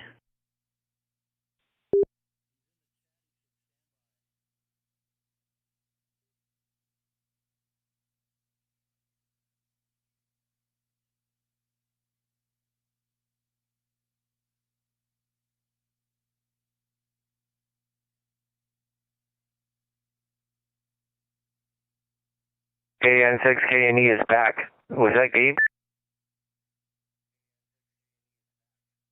Yeah, that was me. Hey, Greg, I just got a text from my son. He flew out to Chicago today. He showed me a screenshot of his weather on his iPhone. He's in Chicago, right? So it's 36 and it's drizzling. So anyway, I mean, we got weather, different weather all over the country. Anyway, how you doing, Denny?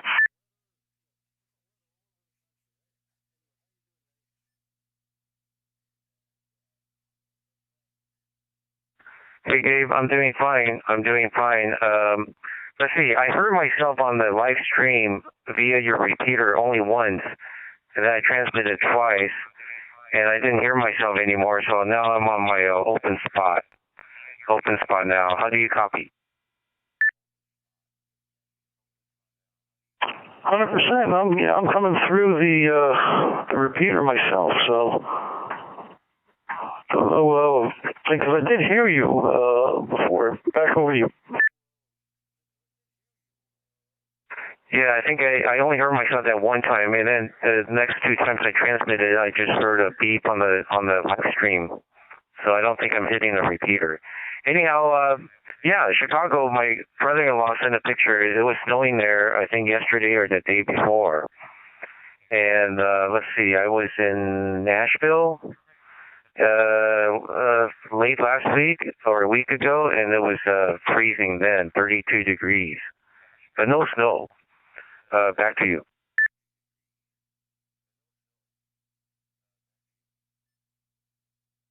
Okay, so the 737 MAX fly like you were expecting it to?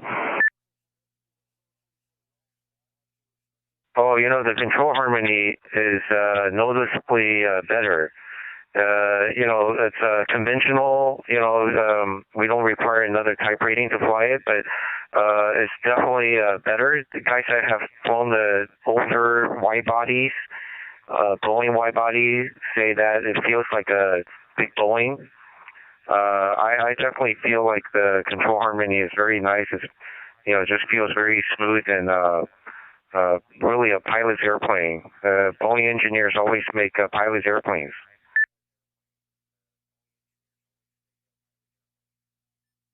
All right, very good. That's what I like to hear. Keep flying them Boeing airplane. It's been, it's been 11 years since I retired from Boeing. But anyway, Greg, so what's going on?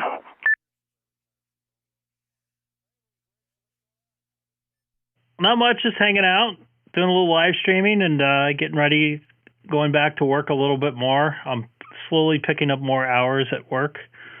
Got about 40 hours coming up the next 4 days, and a couple days off, and another 40 hours. So slowly easing back into a little bit more of a schedule here, trying to deal with some of my pain. Hopefully, going to get they're going to do some sort of an injection to do a nerve that I have problem with, and hopefully that will fix a lot of my issues that I'm having. Other than that, doing pretty good.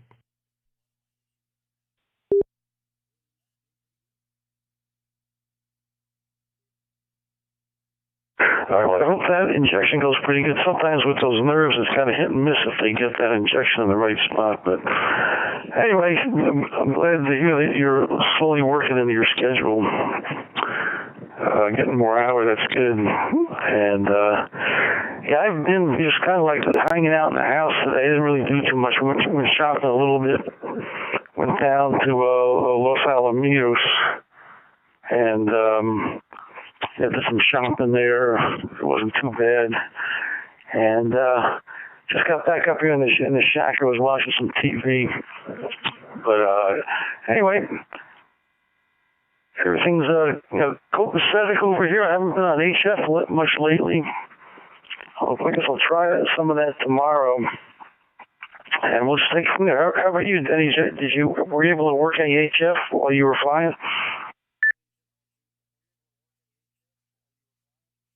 Not really. It was nighttime, so I was able to work.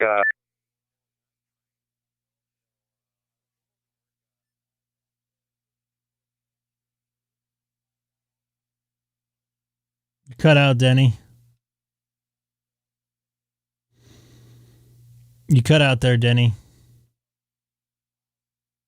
Hey, Denny, I don't know if you can hear me, but you just dropped out after you said I was able to work, and that was it. Okay, I'll try again. 40 meters, AM for the first time, AM mode.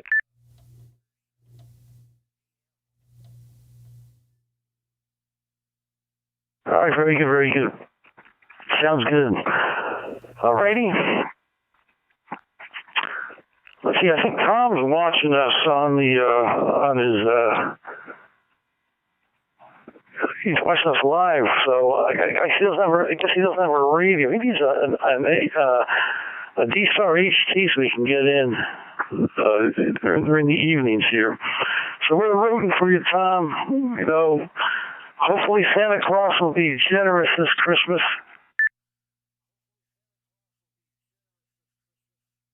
I think Dave, if he's doing the registration, doesn't that take 1 or 2 days?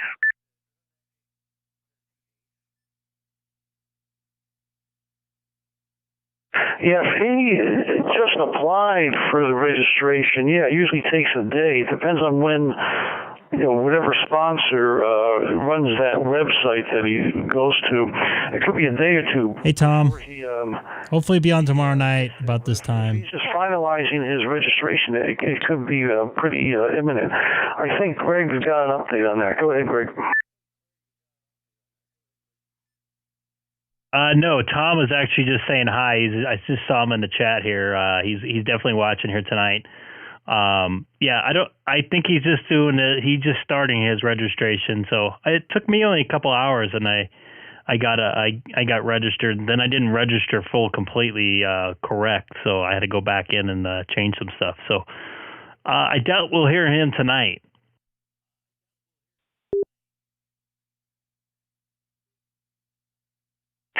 Yeah, I think you're right, because, normally when you go and you register at the website, the sponsor, it's up to them on how often they check to see if there's been any new registrations.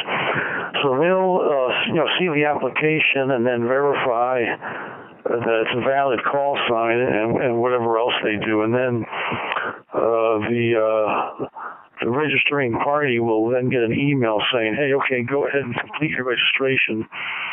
So he's got to go in there and, fill out, some information.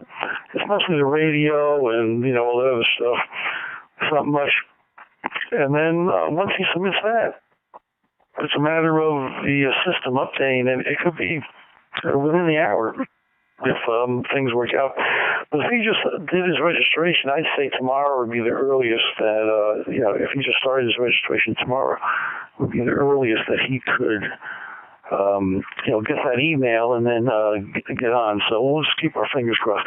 Now, this is, what Dave is this? Back over to you.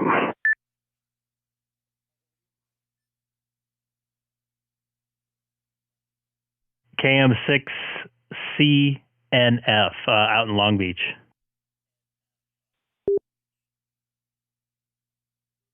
Okay, yeah. I recognize that. I thought, he had, last time I talked to him, he had worked some DMR chat rooms, and then he was trying to get his hotspot going, so I talked to him about that a little bit, so maybe he's got that under control.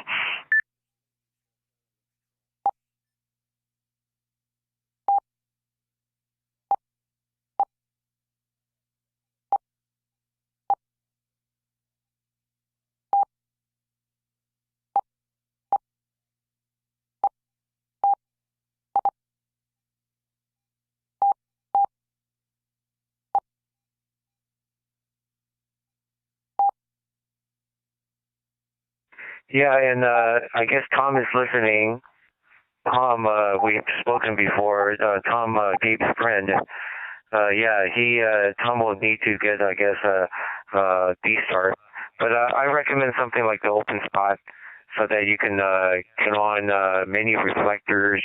As long as you're at home with a good Wi-Fi, almost a sure connection.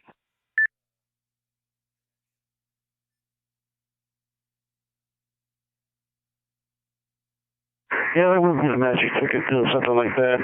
Hey, I'm looking at 40 meters and it's dead.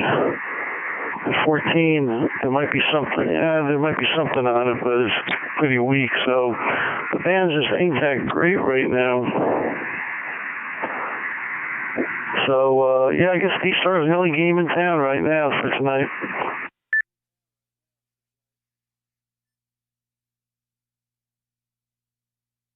Yeah, I find myself turning on the open spot when the bands are quiet. Sometimes even CW don't hear too much. I think after I'm going to go take a shower and come back and maybe work some CW. I'm losing my skills. Gosh, you don't want that to happen. Use it or lose it. So you got to keep that CW well honed. All right, we'll catch you later, Denny. K6EGG. Gabe, I have a question for you. Hey, Annie. Hey, Gabe, I have a question for you real quick.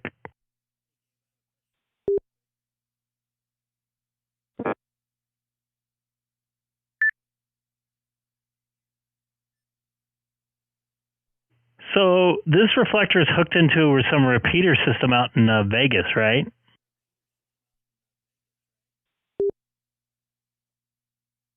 Yes, that's right. Usually there's a Vegas repeater hooked up to this, a repeater in south of San Francisco, and a repeater around Sacramento is what I recollect about, the normal gateway, so to speak, hooked up to this.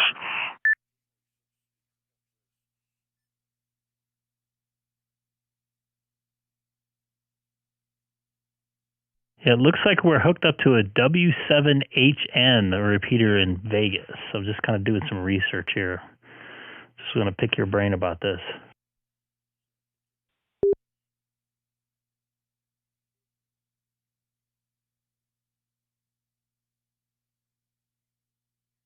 Okay, I'm mobilizing my computer here to check on that. Hold on.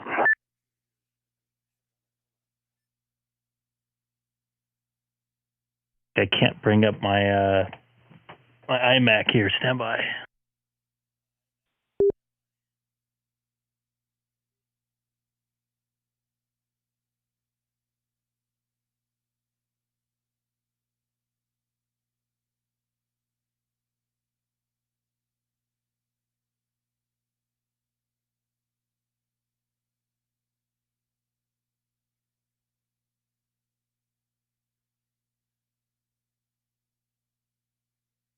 Yeah, the Henderson Amateur Radio Club runs that repeater. And, so it's definitely over there in Vegas, close to Vegas.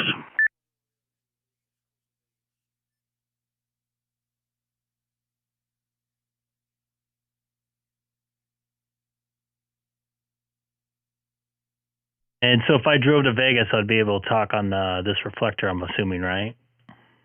With the repeater, or with the reflector I'm talking on right now, through a repeater.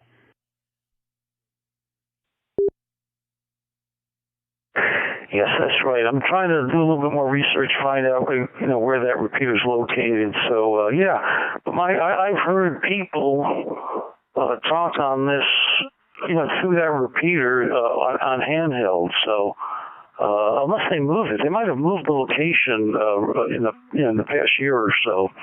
But yeah, it should work. So let's see what I can find out.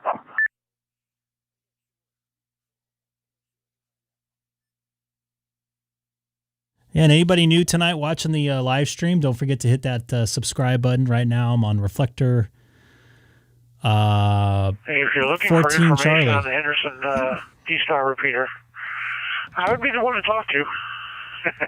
I'm the registration admin for it.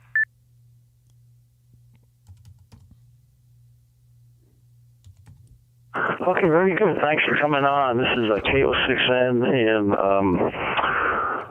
Southern California, right next to Long Beach, and we've got Greg, K6EGG, over by Chino, or north, somewhere around there, about 40 miles east of Long Beach. And he's thinking of going to Vegas, and he was wondering if he'd be able to get on 14 Charlie, or be able to use that repeater when he's over in Vegas. So back over to you. This is K6EGG. Roger, Roger. My name is Chris, November Oscar 7 Echo, and I'm on the board of directors for the club right now too. So I was heavily involved in getting it set up. The repeater is in the south end of Las Vegas, up on Mount Potosi, on Low Potosi, with a bunch of other repeaters.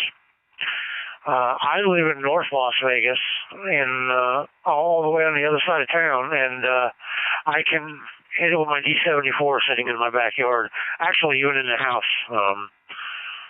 Right now, I'm on my base station because I heard you guys talking, so I figured I'd jump in and see if I could offer a little bit of assistance.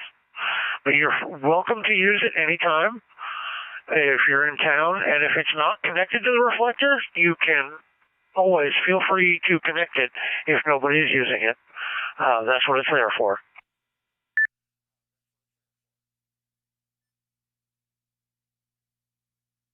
Real quick, this is Greg, K6EGG.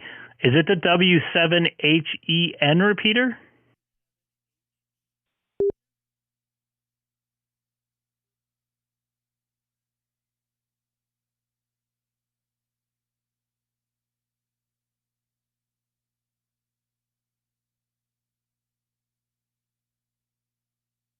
He might be tied up, but he is actually streaming this conversation on YouTube.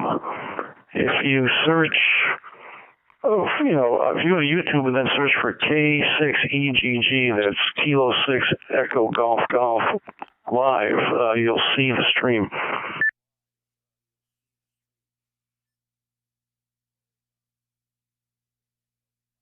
Oh, nice. Okay. Our analog repeaters, we have a link for a set of analog repeaters here in town as well. We actually have one in Southern California, in Los Angeles County and Los Angeles Basin area. That is actually linked full time also. We use DStar for our analog linking system. And pretty much anywhere in town you can get on our repeater system anywhere in town on analog you can get into our system with an HT. It was specifically set up the way it is. We cover the entire valley and looking to expand. Do you know what the call sign or the repeater is that's hooked up to Southern California? Well, yeah, I'm sorry. The one in Southern California in the LA Basin you mentioned, that's linked to this repeater. Oh, no. Our analog system is linked WB6MIE, Mike India Echo. It's been around for a long time.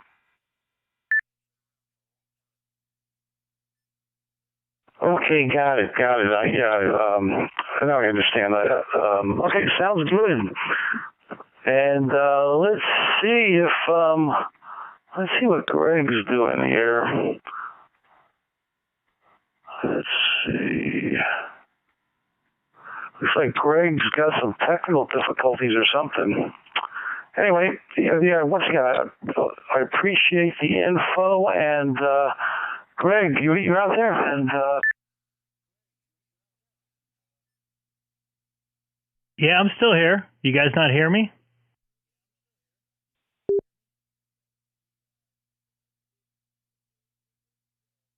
Yeah, I hear you now, but I was calling for you before and I didn't get anything back. I was just, did you copy what N7 Oscar Echo was saying about the coverage of the repeater? It's located in South Vegas, and you should be able to hit it pretty easy when you're around Vegas.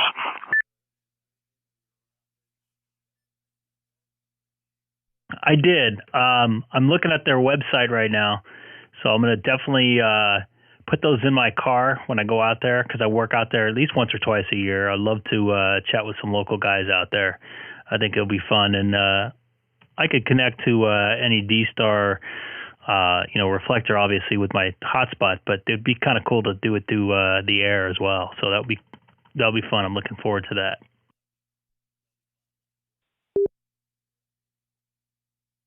Yeah, you're welcome to, if it's not connected when you get on it, if nobody's using it, you're welcome to connect it. That's what it's there for. We encourage people to use it. We're, I guess we're a rarity in this area, but we encourage people to go ahead and connect it up and use it. That's what it's there for.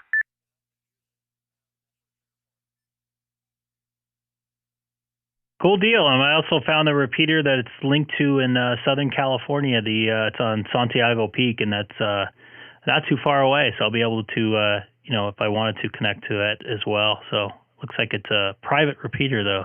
I don't see a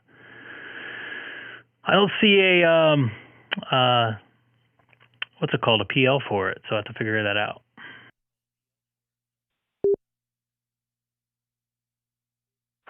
Look on the website, W7HEN. It's listed as C1.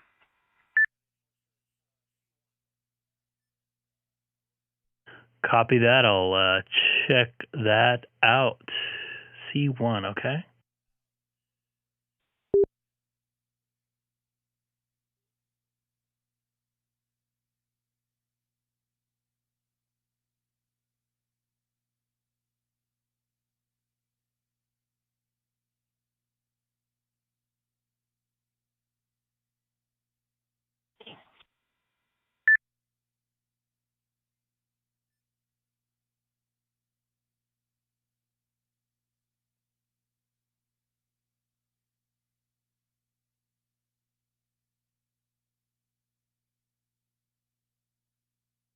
I got a lot of programming to do. This will be fun. I'll have some time off this week, so I'll be checking this stuff out. I really appreciate it.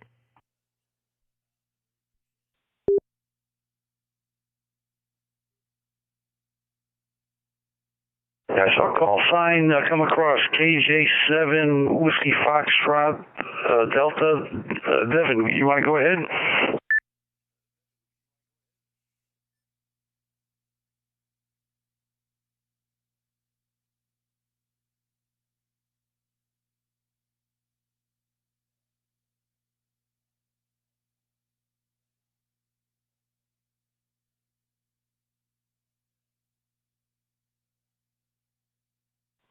K6EGG, KJ7WFD.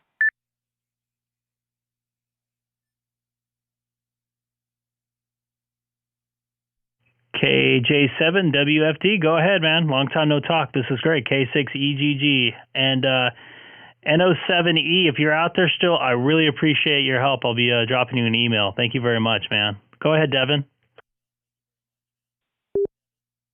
Hey, I was just curious to see if you ever figured out how to do XLX or XRF on your DStar. I was able to do it. One of the guys, Frank from Florida, helped me out. I had to make a change in I had to add open port on my router. I had to click over something on my hotspot and had to do an update after that. So yes, I do have it going.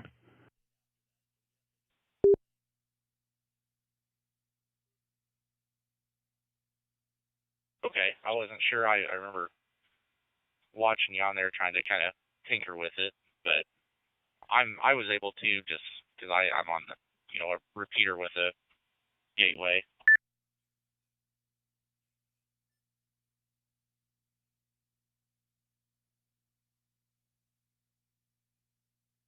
Yeah, I think you're on the night that I was trying it out. I did get it going. In fact, one of the local repeater systems here, the Papa system, their analog is hooked to an XLX, I think. Oh, man, I get all these terms wrong. Is hooked up to one of those reflectors, so I can talk in DStar into my hotspot and go out on analog on all their 20 repeaters here in Southern California.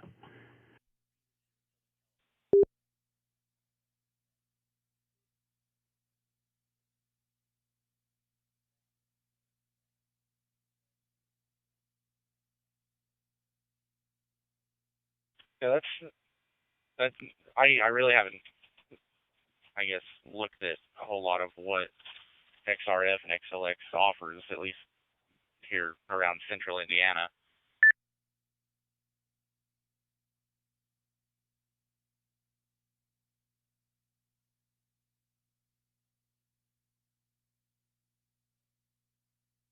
I think that's like their cross modes, and Gabe, you might want to jump in and correct me if I'm wrong. Are those all cross mode into DMR and Fusion and stuff like that? Is that correct?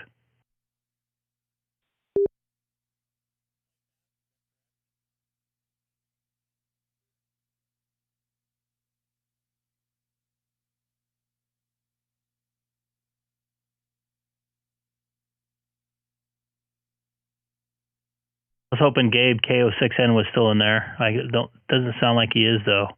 But yeah, I think those are cross mode reflectors, as far as I know.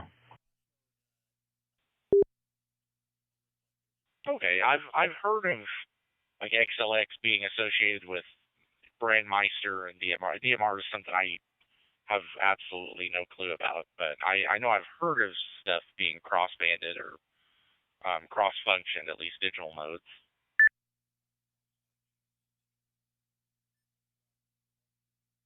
K6EGG, I'm back. Was there a question?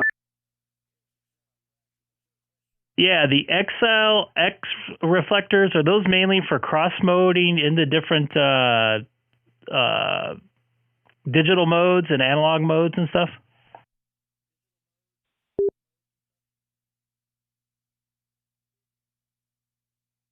Yeah, I believe so. The XLF or the XRF, I believe those things are, those reflectors are geared towards cross mode. I know I hooked up to one of them once, but that was a while back. So yeah, I think the answer is yes. I believe, yeah.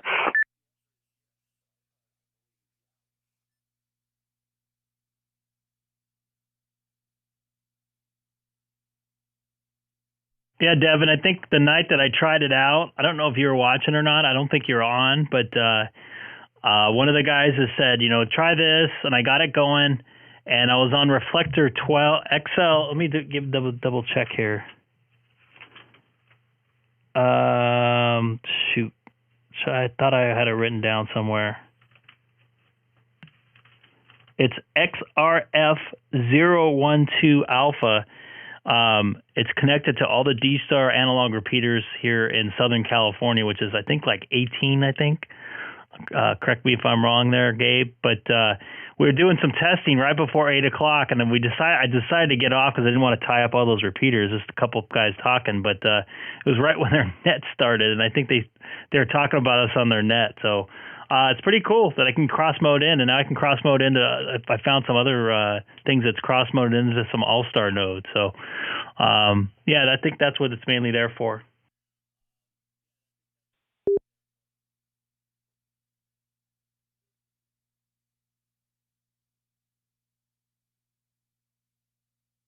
Do you know of any websites or reading material that, I guess, kind of list XLX reflectors or XRF reflectors? I guess kind of like they list DStar reflectors, just areas they cover, what they're used for. Yeah, this is K6EGG. I have a listing of the XLX reflectors, I believe it is. In fact, I'm looking for it now. So give me a couple of minutes. Hopefully I can find it.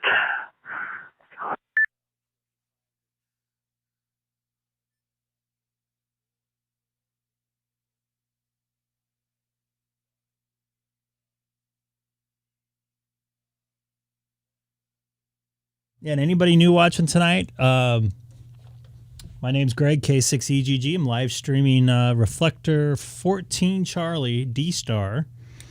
I go on a couple days a week. I'm going to try to go on tomorrow night, probably pretty close to tonight. And Tom, take care. You have a good night. I hope to talk to you tomorrow. So if you're new, don't forget to hit that subscribe button and they'll get alerted when I go live. So it's not all the time at the same time as a night. So sometimes I go on during the day depending on my work schedule. So I appreciate you guys watching and trying to get to 500 subscribers. And I'm going to... K7WFD. Greg, do you have a... is that an open spot that you have? Negative. I have a DVDM, whatever it's called, hotspot I bought from Amazon, like the cheap one. It was $108. Thinking about getting an open spot 3 though.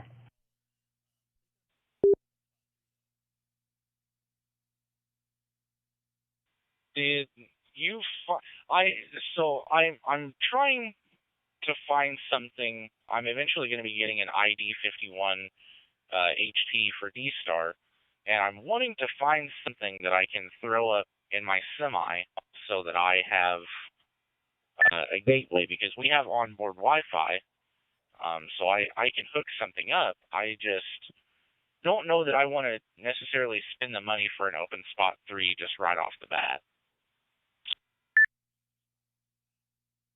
I would go with that Amazon hotspot. I actually have a second one in my Chevy Volt that has OnStar Wi-Fi that I never use that I get for free.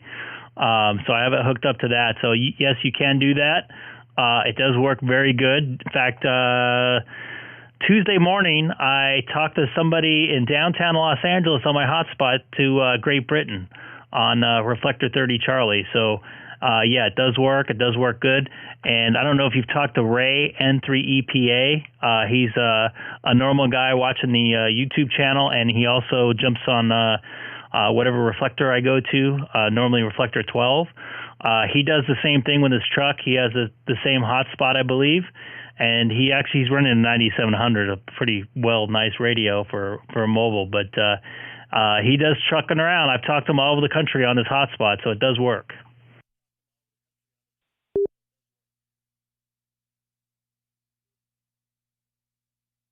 Okay, I've never personally talked to him, but I've heard his call thrown out a few times. Is that Amazon gateway, right? I guess I don't really know the terminology, gateway hotspot. Did you find it pretty easy to set up? That's a loaded question. I had a lot of help with Gabe here. I watched a lot of YouTube videos. That got me about halfway there, but they always each one seemed to miss one spot. Once I got it going, I found it was fairly easy. But my bet is ask a lot of questions, which I don't mind, and I have a little mentor like a Gabe or myself to get you through. But YouTube is your friend, my friend. I absolutely agree with that. YouTube's a mechanic and a trade's friend. So I'm kind of bummed. The night that I was setting up my second hotspot for my car, I made a mistake, and I was doing it live, so people were watching. They were asking questions. My internet dropped for a second, and for some reason, YouTube didn't save the video, so I don't have any record of it. But it was kind of instructional. Because I knew how to do it. I took my time, did it one step at a time, because you have to do a lot of steps and restarts and stuff like that. So just be patient with it is my my thing.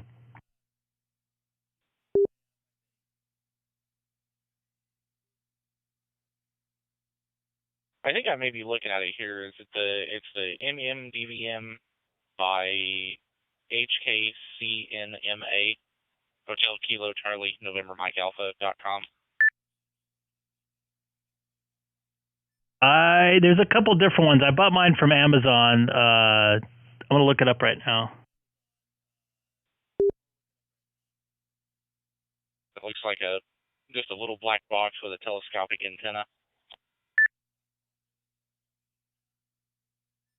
Yes. Yes.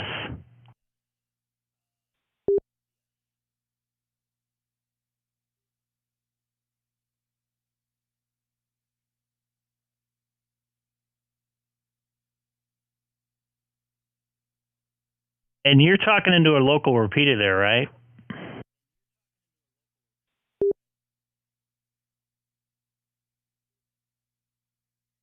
Yep. K9IU in Bloomington, Indiana.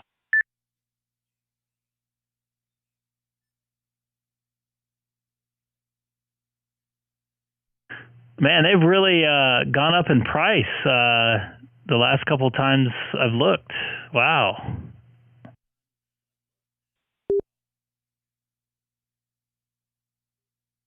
So they ain't $99 no more?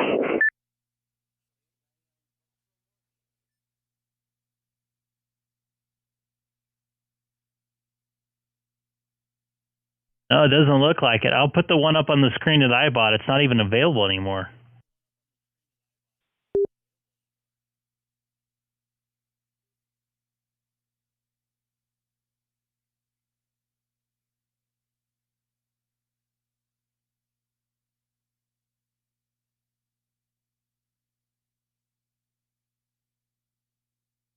It's probably sitting in a container on a ship off of Los Angeles.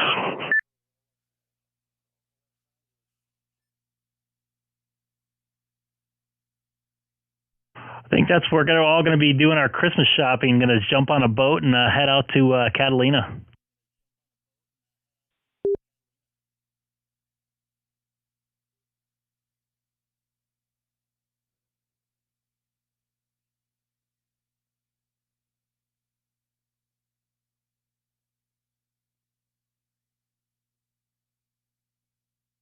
Yeah, I'm looking, Amazon's got this Amazon Choice for $80. C4 Labs with a Nexion screen. Oh wait, that's not even a, doesn't have, duplex MMDVM. It's C4 Labs, and it's listed as Amazon Choice.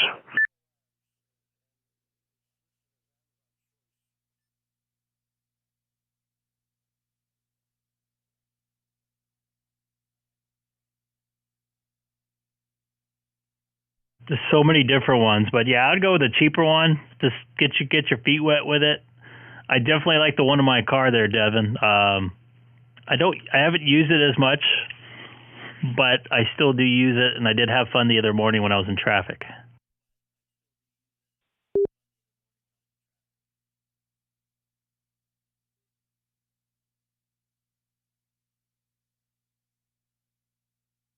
Hi, anybody watching tonight? Jump in the chat, say hi. I got Tom watching. I think he just took off, though. Love to hear from you if you're new.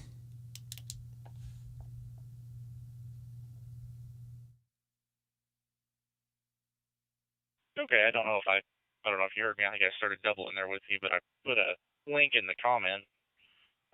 That's the one I was looking at. Unfortunately, I had to turn the links off in the chat because people are putting, let's just say, not appropriate stuff in there that I would like to have on my channel. So I don't know if maybe you can link it to me or something, or send it via email. Sorry about that, man. Some people just like to watch the world burn.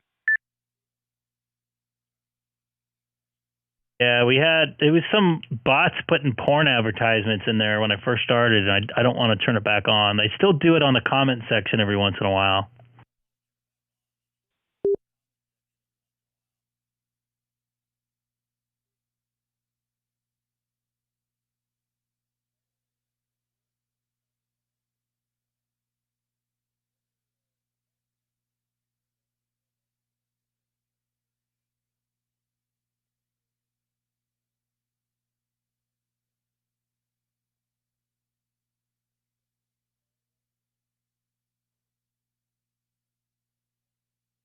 And Gabe, you still on?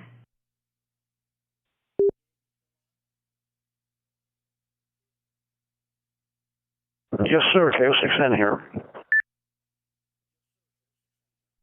So, Andy, AJ6BE was nice enough to give me extra compact antenna that he had, and that thing works freaking awesome. It was better than the antenna I had on before I got my Larson antenna. I'm very impressed with that thing. I talked to Fred all the way from Montebello behind a hill in a drive-through at Del Taco. He was up and over the hill in Cerritos on Simplex 146520.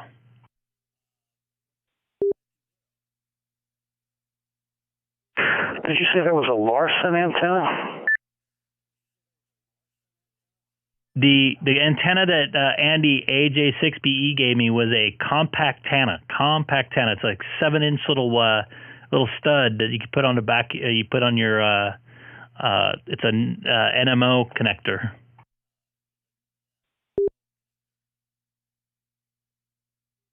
Yeah, I've never worked with those. But those they look like a stubby pipe or something like that.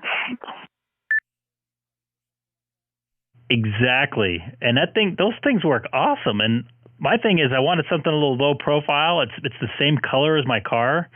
It fits in well, and people don't really notice it. Because my wife saw it. Why did you take your antenna off? And she's like, "Oh, I see one there. Sorry."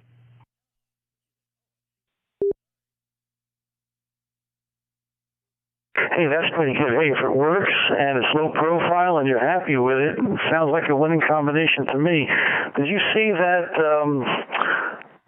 that antenna that I had? That mount. I mean, I could lower and raise the antenna when we were at the park.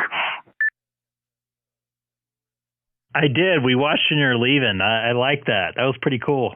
I think we were talking about that one night. When I was talking about I wanted a bigger antenna in my car, but I can't fit in my garage.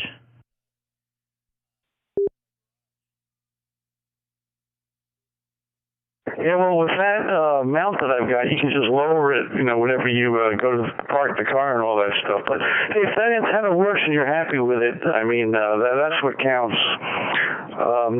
I got that mount, so when I went to parking garages and Starbucks and all the other good stuff, I didn't have to get out and, manually take the antenna down. But it works pretty good. I mean, I've had it for several years now, and can't complain. It works good.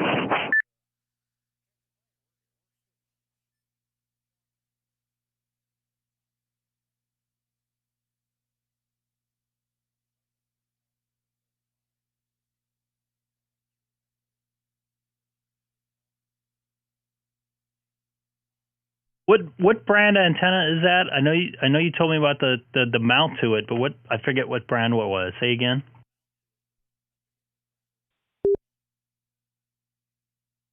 Okay, so the mount that allows you to lower and raise the antenna is a diamond mount, and the antenna is a 2-meter 440 Comet Super Gainer or something like that. It's got like 4.5 dB on 2 meters, and I think it's 6 on 440.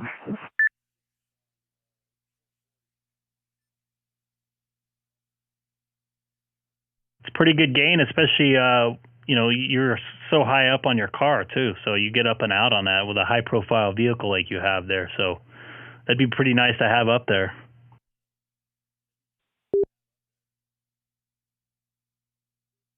Yeah, the mount is a K9000, a diamond K9000.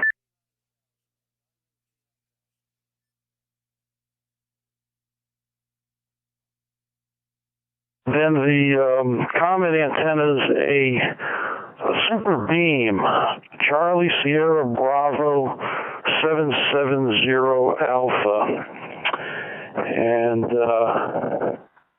actually it's 4.4 dB and 6.9 on 440, so it's got some really good gain to it. And I took some measurements for the SWR on it, and that spot where I've got it is really good. I got very good SWR on that. I have another mount on the car, which is on the hatchback. I use that for the HF antennas. But believe it or not, for the VHF and UHF, I get slightly better SWR with that mount that's in the middle of the roof, that magnetic mount that's in the middle of the roof. Of course, that mount, it's a monster magnetic mount. It's got these three humongous magnets on it, and I ran a 12-gauge wire from the SO-239 for the antenna down to the plate on there. So I got a little bit of a ground plane with the antenna mount, and then I ran a 12-gauge wire to a point in the by the hatchback so that the whole thing is grounded to the chassis of the car. So it works pretty good.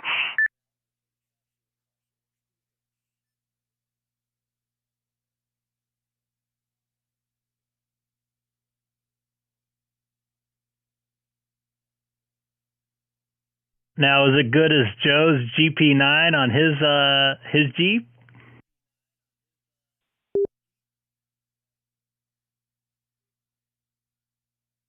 No, I don't think so, but I can use the antenna while I'm driving. So his antenna has his advantages, and my antenna's got my advantages. So, I mean, that's when he parks that car and raises that antenna, man, he's basically got a mobile base station. I guess he can drive really slow if he wanted to, but yeah, he's definitely got a hot setup there.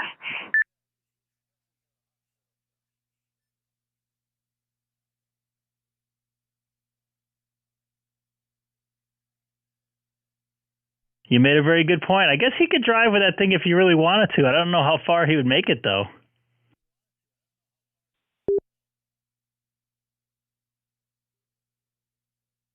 Well, I think those antennas are rated at 90 miles an hour, somewhere around that. So he could drive with that, right? The only thing would be, if there was a gust of wind, coming towards him.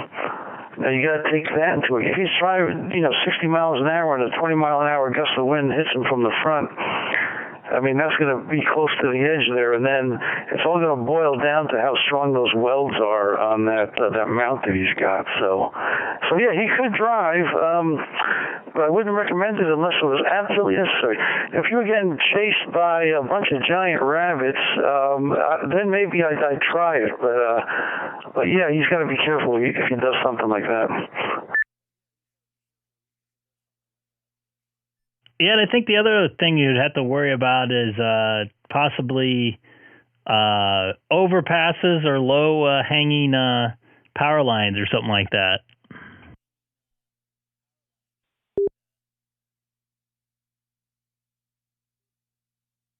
Yeah, definitely. What is it? If it's any higher than 12 feet, I think that a lot of the underpasses, they're spec'd out at 12 feet or something like that. So he'd have to do a little bit of research and verify that, and then just make sure that he's not violating that, because it's easy to forget you're driving down the road and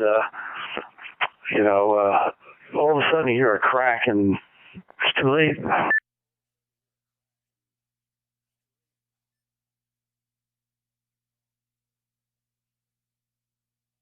And Devin, are you back in there, pal?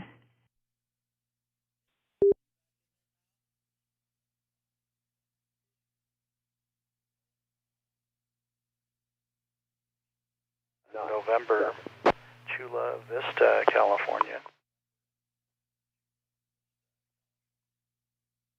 Sounds like he might have disappeared there.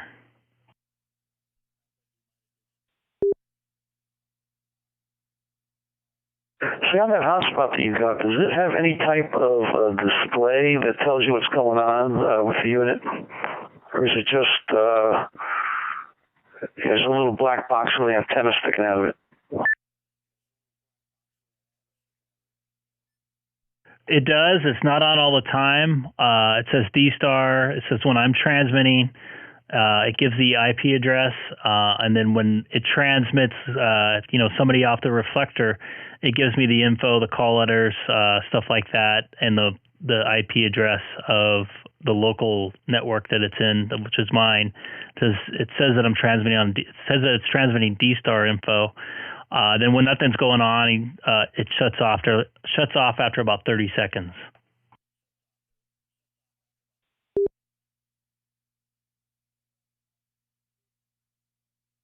Yeah, that sounds good. Now, with the PyStar software, if you go into the admin page, there's a section in there where you can command it, through your computer to change reflectors. And there's hundreds of reflectors listed in there. So that's one way to control it rather than having to program the radio. But you could probably only do that in the shack.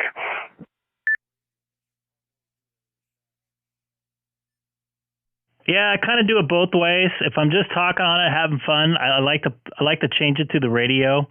If I'm in the middle of a stream, I can just do it through the computer and just type in the reflector directly, and then just request a change. If I do it to the radio, I have to wait for somebody to stop talking and hit the transmit key to trigger the change. So I usually will do it through the computer just because it's a little more cleaner.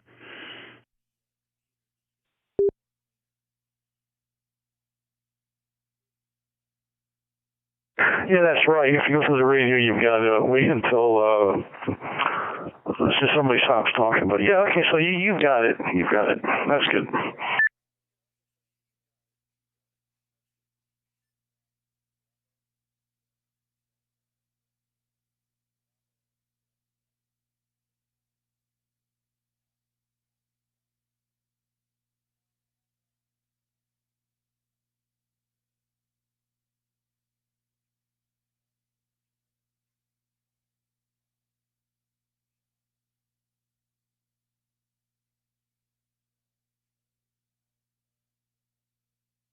One second here. I got to research something real quick for somebody's asking a question about the Plains of Fame Air Museum. Actually, if Denny's on, he might know. Live streaming this on YouTube if anybody's interested in hearing how they sound on DStar. K6EGG.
All right, I'm back. I just was helping somebody out. A guy I know that lives out in Honolulu is going to come out and check out the Planes of Fame Air Museum out in Chino.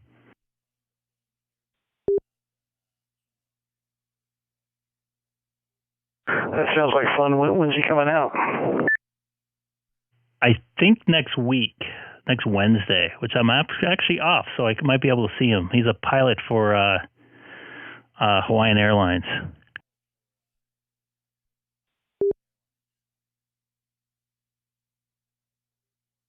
Yeah, you know, Thanksgiving's coming up. It's less than 2 weeks away now, so gotta take that in consideration.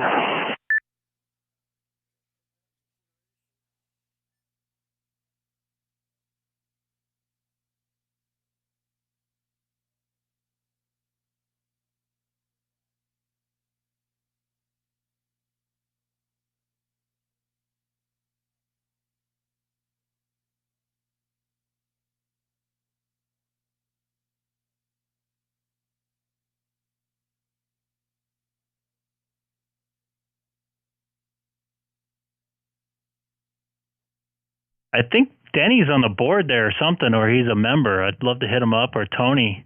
I think those guys are both members or something to that museum. So I'll probably hit him up with some questions. The guy's an old vet, so I think they'll give him a discount, I think. He flew for the Army helicopter pilot, I believe.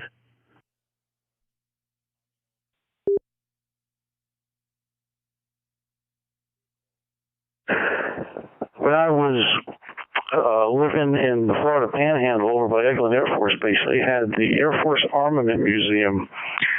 And that thing had, you know, B-17s in it. It had all sorts of airplanes. And, of course, on the inside, it had a bunch of, it had a large display of weapons development, you know, bombs and stuff like that. So it was pretty interesting. I spent, you know, a lot of time in there when people came for visits, and it was a cool museum.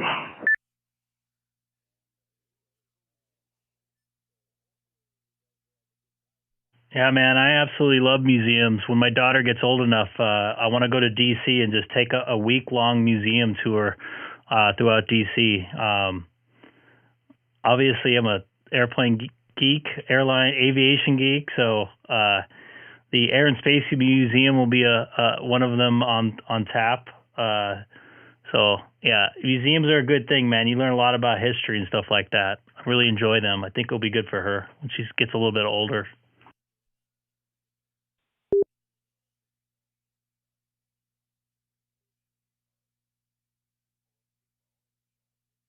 Yeah, you know, my parents spent World War II in Italy, in northern Italy. So when my dad came, I took him to the museum and we saw the B-17. He goes, "Is that a B-17?" I go, "Yeah." And he goes, "Well, you know, the last time I saw one, it was dropping bombs."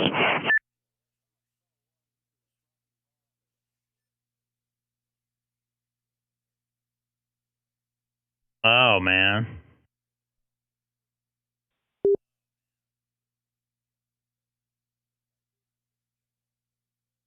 And then he wanted to go see that first, so we parked close to it and walked over there. He took a look at it, and he says, "This thing looks kind of crude." I go, "Well, it's crude by today's standards, but you know, back then that was state of the art. That was the best thing they had that they could put in the air." So, you know, and yeah, those airplanes were, you know, when you watch them in the movies and all that, and the guys are in there with their machine guns shooting at, you know, the German fighters. I mean, it looks a lot bigger in the movies than it does in real life. I mean, you got 10 guys crammed into there, and they, you know, spent, you know, 8, 12, 16 hours in there. So it was quite an effort on those guys' part. I gotta hand my hat to them. And you know, Veterans Day was, you know, just yesterday. So I mean, those guys definitely put their life on the line. So thank you all for your service. Oh, absolutely. And checking out all those old little small planes too, man. Just little, very thin outside layer, and they're getting shot at, you know, in the middle of the air, and they're over the ocean in a single engine piston prop plane, that's pretty ballsy. And they're, 20 years old and they're out there doing this stuff. So absolutely. I think I'm going to call it a night, though. I've been streaming for exactly 4 hours, and I'm starting to feel like it. So, Gabe, you have a good night there, sir. You have a good one there. This is Greg, K6EGG. I'll be clear on your final. When we have company and Okay, very good, Greg. Yeah, I can see that he started streaming over 3 hours ago, so yeah, I can understand how you're getting a little burnt out there. But yeah, hey, thanks for streaming, and we'll catch you next time. Always a pleasure. And try and keep cool over there. This is K6, and I'll be clear, Greg, 73.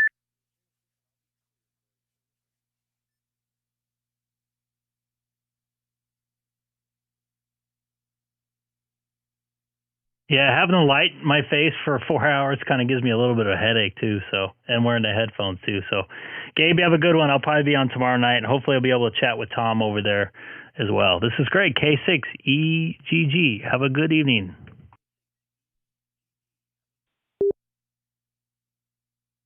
All right, everybody watching tonight, I appreciate it. Anybody new to the channel, don't forget to hit that subscribe button out there, down below, right around there, I think.